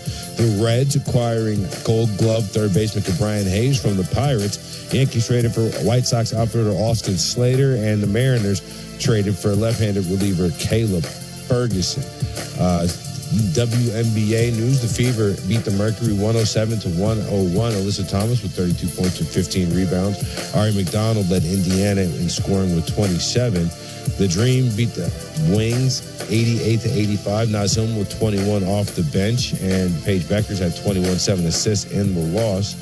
The Lynx beat the Liberty 100 to 93 in a piece of Collier with 30 and 9. Spring Ionescu led all scorers with 31 in the loss. Ravens tight end Isaiah Likely will definitely undergo surgery to repair a broken bone in his foot. He suffered that broken bone on Tuesday. You were going to say he's likely going to undergo surgery, weren't you? I You were really going to say was. that. You were going to say that. You're going to say But it was definitely. say it, I feel confident they're going to get surgery to fix that broken foot. I also feel just as confident his last name is Likely. Yeah. So all right, now that we got it all squared away, he's expected. I don't feel confident about this though. Broken foot. We're in like week 1 of training camp. That says 6 weeks ready for week 1. I'm not a doctor, nor did I stay at a Hollywood Express you know what? I can't even get it out. Holiday Inn. There you go. Hollywood. I stayed at a Hollywood Express last I'm all over the place. I love You know it. what? It's a Holiday Inn Express. If you stayed at a Hollywood Express, you tell me what that's like, man. That sounds great. Listen, I used to live a block away from Hollywood Boulevard. I saw all the express going up and down Hollywood. You know what? Let's get back to the business. The Seahawks signed GM John Snyder to a 4-year contract extension. Xavier Worthy, Chiefs wide receiver, is in the concussion protocol, and Zach Moss looking for a job after the Bengals released a veteran running back after 1 season with the team. The Rangers need the Angels 1-0, and the A's lead the Mariners 2-0. Both of those early in the game. Back to you guys. Thanks a bunch. I appreciate it, my friend. Jason Smith, Mike Harmon, live from the Fox Sports Radio studios. Got the play of the day coming your way in a few minutes, but just you talk about amazing stories, and I see this, and I go back to thinking what this guy's career could have been, right? Gilbert Arenas was arrested today on charges of having illegal poker games at his mansion in Encino, just a few miles from here outside of Los Angeles. This, according to a release from the United States Attorney's Office of Central California. Agent Zero, who started in the league for a long time, remember, and kind of found his way out of favor after the gun incident with Javaris Crittenden. That'll do really it. Just derailed his career. He is these are serious charges. Why? Wait, the guy had a high stakes poker game at his house. Well, yeah, he rented out his house for these big poker games, and also they say that the group hired chefs, valets, armed security guards to staff the games. They had young women serve drinks, provided massages, offered companionship to the poker players in exchange for tips. Apparently, one suspected high-level member of an Israeli organized crime group was heavily involved in this. The co-conspirators who put this on took a cut of the servers' tips from the games. This is this guy tried this. I'm going to turn like a real crazy below boards rounders casino. I'm turning my mansion into a casino. So this is some serious stuff, man. He's facing up to 5 years in federal prison for this, and his trial begins in about a month and a half. This happened a couple of years ago in 2021, 2022. And I look at Gilbert Arenas, Mike, and I just always think the same thing. When he was before the gun incident, if he had been able to not be his own worst enemy, right? The gun incident really put a torpedo on his career. And now this year, he can't. Just when he was getting more popular again with his podcast, like Agent Zero, he was entertaining. He was fun. He could have been Charles Barkley now when it comes to what we think and people we respect talking about the NBA, because he was one of the first guys to become a big social media internet superstar in the early 2000s, right? This is when he started his website and agentzero.com. He started doing all these interviews, and this is back when, hey, if you said stuff that was a little outlandish but you had some cachet behind it, you really stood out. Like Gilbert Arenas was a guy that people were paying attention to. We talked about him so much on the radio in the mid-aughts. Hey, Gilbert Arenas said this. Gilbert Arenas said this. He was on his way to, after his playing days were over, he would have been like Charles Barkley. He would have been Kenny Smith. He would have been on Inside the NBA. He would have been this huge basketball voice. And then he had the gun incident that really derailed all of that. Now he's since been trying to make a comeback with his podcast. Okay, great. And now here's a gambling thing. And oh, by the way, he just clowned on Malik Beasley for getting caught gambling about a month and a half ago. Now here he is, because I'm running this whole high-stakes poker that nobody found out about 3 years ago. Oh, wait, you found out about that. Like, if he wasn't his own worst enemy. Beasley got his revenge and he's the source? Oh, okay. I'll tell you something about that. Screw me. No, screw you. You know what Gilbert. I heard?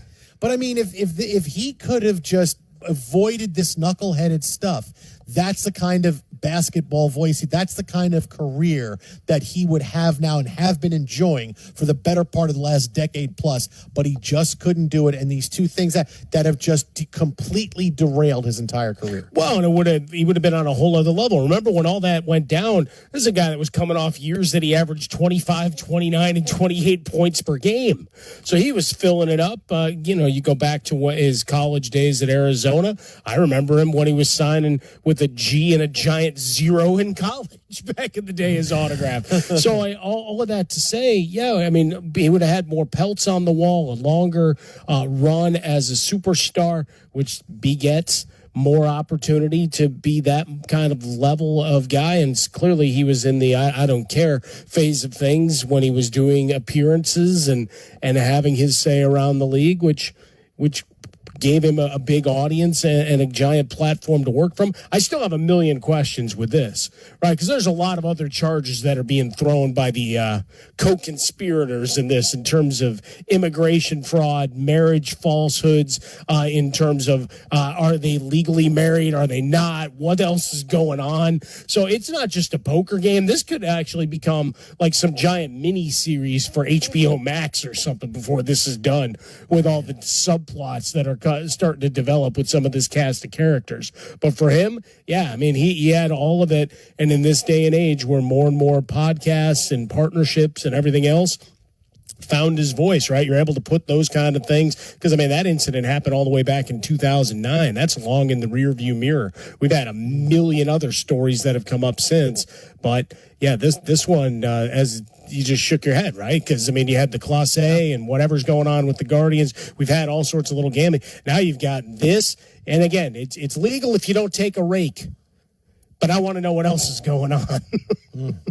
He's been his own worst enemy from the jump. And to think of what he'd be doing now. He'd be that first guy to break through, that next generation of analyst. And again, he did it all to himself. That's what I think about when I think about Agent Zero. That's what he could be doing. Instead, it's these high-stakes poker games in Encino. I want to know what kind of food they were serving.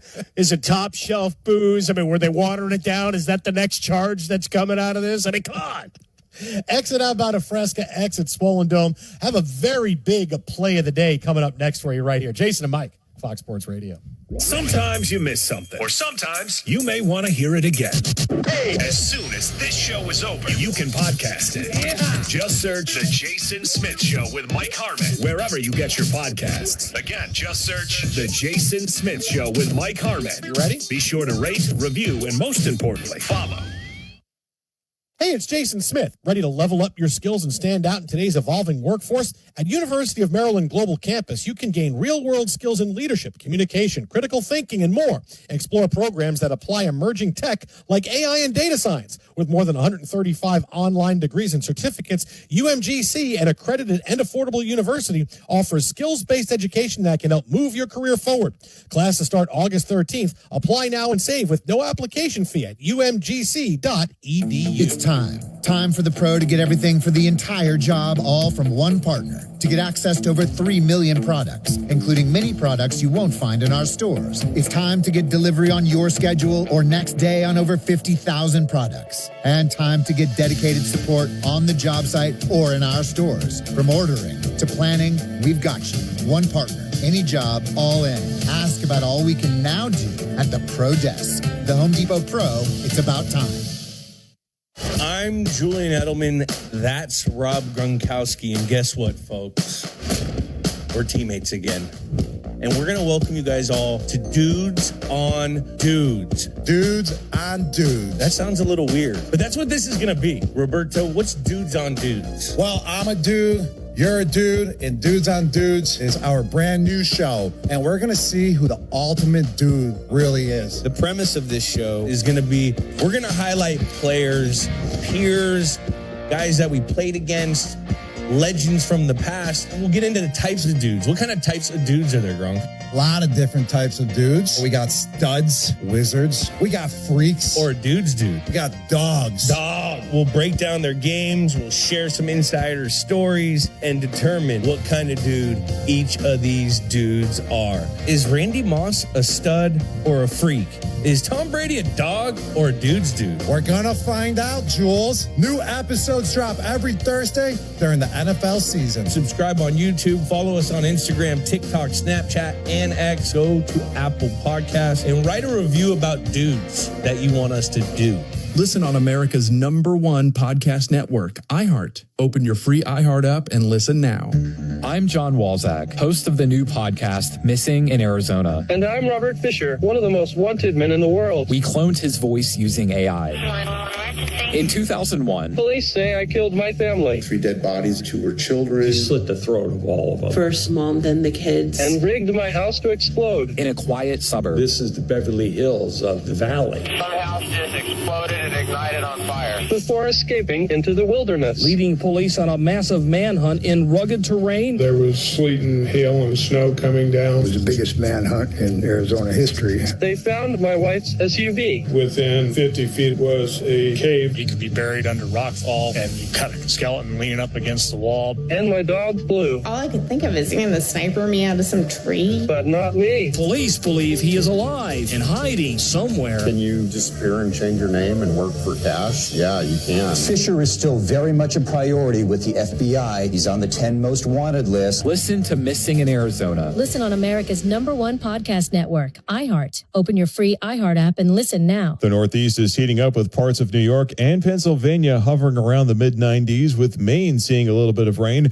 The threat of floods will exist in the Southeast this weekend. It comes after a heat dome has been gripping a large part of the country, with temperatures starting to cool today due to a cold front from Canada. That front will stall, and tropical moisture will bring large amounts of rain across the Southeast starting Friday. Parts of Georgia and the Carolinas will see the heaviest rain. The Southwest is getting a lot of sunshine in the next day or two. Phoenix is seeing temps reaching 110 and above. Las Vegas also seeing the thermometer hit over 100 degrees. Salt Lake City is flirting with triple digits, while Denver might see some moisture and 80 degrees. Meantime, the Midwest could see some thunderstorms hit Chicago, St. Louis, and Detroit, all seeing between 80 and 90 degree weather. The West Coast is seeing some heat as well, with Los Angeles getting in the mid-80s. Seattle is cracking 80 degrees, while San Francisco is cooling off in the mid-60s. That's your national forecast. I'm Matt Mattinson. iHeartRadio Did You Know? Presented by iHeartRadio. You know, what you're listening to right now. Did you know that iHeartRadio makes it incredibly easy to always be up to date on your favorite podcast? When you find a favorite, make sure to tap that follow button. Yep, just like on Instagram. So if you figure that out, you got this. Hit that follow and you'll get notifications as soon as new episodes drop. Your followed podcasts are collected in your library for instant access. And we'll download the latest episodes right to your phone so you don't have to stream them, and you can listen offline without the internet. And you get all this for the low, low price of free. Yep.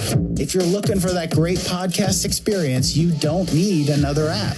We've got all that covered for you free with iHeartRadio. #1 for music, radio, and podcasting, all in one app.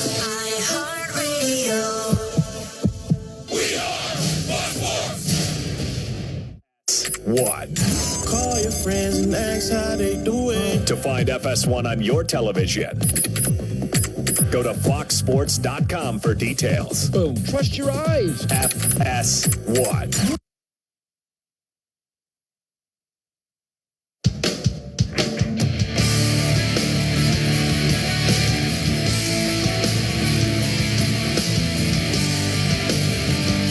Fox Sports Radio, the Jason Smith Show with my best friend, Mike Harmon. Well-dressed hobo. Live from the Fox Sports Radio studios, where it's time to bring you the play of the day, brought to you by Tire Rack. For over 40 years, Tire Rack's been helping customers find the right tires for how, what, and where they drive. Shipped fast and free, backed by free road hazard protection with convenient installation options like mobile tire installation. TireRack.com is the way tire buying should be. Well, when you have the kind of day that Spencer Steer had, you get to be the play of the day. Swung on, fly ball, well hit, deep center field. Outman going back at the wall. He leaps off his glove. It stays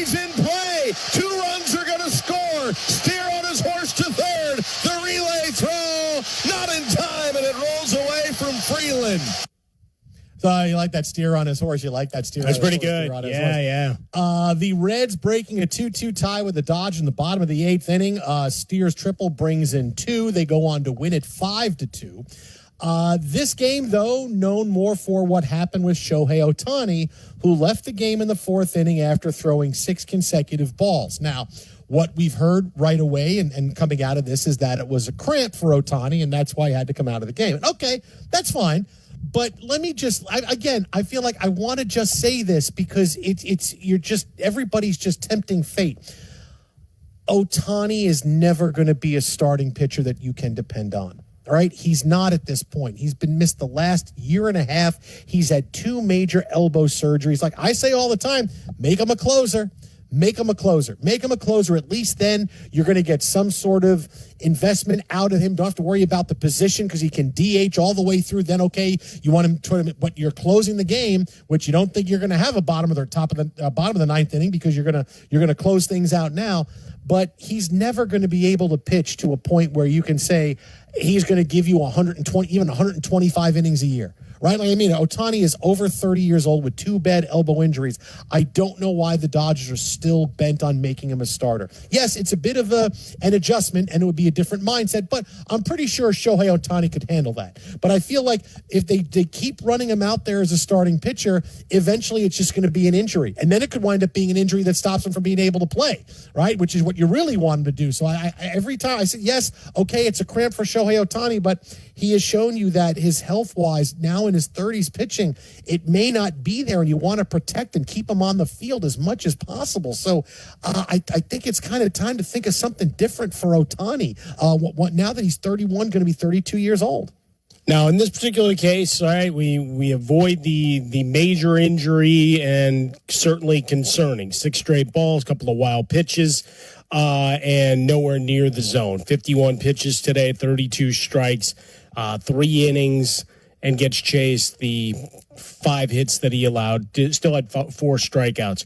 They'll keep flirting with disaster because it's not an arm injury, it's a tweak.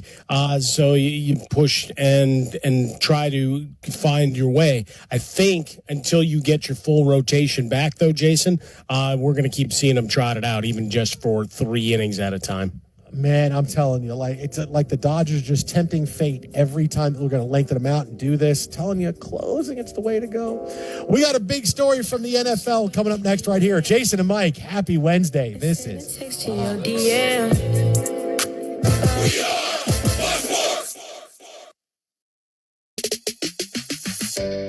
Hey, my name is Nee Addy, and I'm the Chief Marketing Officer of Philo, the TV streaming service that puts its audience first.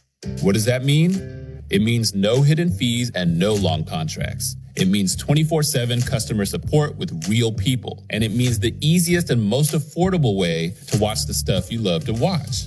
Live TV from networks like A&E, BET, Nickelodeon, and Discovery. All the groundbreaking blockbusters from AMC+. A huge library of movies and shows on demand that you can stream now or save to rewatch for up to a year. And fast forward through commercials. We even have more than 100 channels that are always free, even if you pause or cancel your subscription. And the best part, TV shouldn't break the bank. So all of this is just $28 a month when you sign up at philo.tv. Check us out risk-free. That's philo.tv. iHeart is America's #1 podcast network. Open the free iHeart app and explore podcasts like this. 1971. It was a simpler time, a groovy time. Soul Train had just started chugging along. Everyone had a lava lamp for some reason. Weeble started to wobble, but as we all know, they don't fall down. It's really something. But it wasn't all Weebles and bell-bottoms. There was also the Vietnam War and a growing nationwide movement protesting it. Look behind you. See the thousands marching today. Across the country, people were speaking up, and the more they did, the more they learned about the hidden underbelly of the most powerful law enforcement agency in the land. I'm Ed Helms, host of Snafu, Season 2, Medberg. the story of a daring heist that exposed J. Edgar Hoover's epic FBI snafu. Hear the incredible true story that almost got buried. I was told that it might not be published the next day or might not be published ever. As told by the ordinary citizens who took extraordinary measures. Getting caught was virtually inevitable. To expose J. Edgar Hoover's secret FBI. Many of the techniques were clearly illegal, but justified in the interest of national security. If it meant some risks that were involved, well, that's what citizens sometimes have to do. Listen on America's #1 podcast network, iHeart. Open your free iHeart app and listen now. The free iHeartRadio app is #1 for music, radio, and podcasts, all in one. Discover a new podcast from our library of over 350,000 titles. Here's an iHeartRadio podcast preview. On September 16th, 1961, Betty and Barney Hill cut their vacation short and decided to drive home. They were having difficulty finding their way around the city, and Barney decided he just wanted to drive home, knowing that they would arrive at their home on New Hampshire's seacoast at about 2 o'clock in the morning. What they saw that night in the New Hampshire sky would change everything. I began walking across the highway, looking up at the object with the binoculars, putting them down, shaking my head, saying, well, this just can't be true. I don't believe it. A light in the sky. At first she thought of a falling star, but she realized that falling stars don't fall upwards, and that's what this one was doing. 2 years later, the Hills would undergo hypnosis. He's trying to start the car, it won't start. And the medic coming towards us. And I think, well, I can't get away from this. If I get the car door open, I can run in the woods and hide. That became known the world over. Dr. Simon gave me a post-hypnotic suggestion. He said if I wanted to, I could sketch the star map. But if I didn't want to, I didn't have to. So about 2 weeks later, I sketched it. Their account has been scrutinized. Under the influence of hypnosis, especially if you're highly hypnotizable, you are even more susceptible to contamination and distortion. By scientists, skeptics, theorists, and believers. He wound up building a total of more than 20 three-dimensional models and was able to find one and only one pattern that matched what Betty had drawn. What happened on that night journey in 1961? Were the Hills confused about what they saw, or did they have an encounter with beings not of this world? From iHeartRadio and Aaron Mahnke's Grim and Mild, this is Strange Arrivals. Listen and follow this podcast for free on the iHeartRadio app. #1 for music, radio, and podcasts, all in one. We are Fox Sports.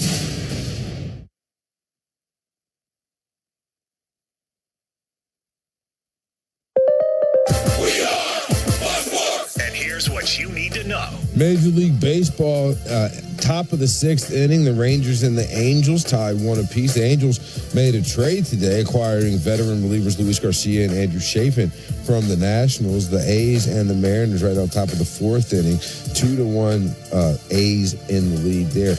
Right now, NL East adding arms, right? The Phillies finalizing a deal to acquire closer Yohan Duran from the Twins for 2 top prospects. The Mets trading for Cardinals closer Ryan Helsley and right-handed pitcher Tyler Rogers from the Giants. The Cubs trading for Nationals right-handed pitcher Michael Soroka. The Reds acquiring Gold Glove third baseman Brian Hayes from the Pirates. And the Yankees made a trade for White Sox outfielder Austin Slater. Caleb Ferguson, Pirates left-handed reliever, on the way to the Mariners. WNBA wins for the Fever, the Dream, and the Lynx. I'm Martin Weiss.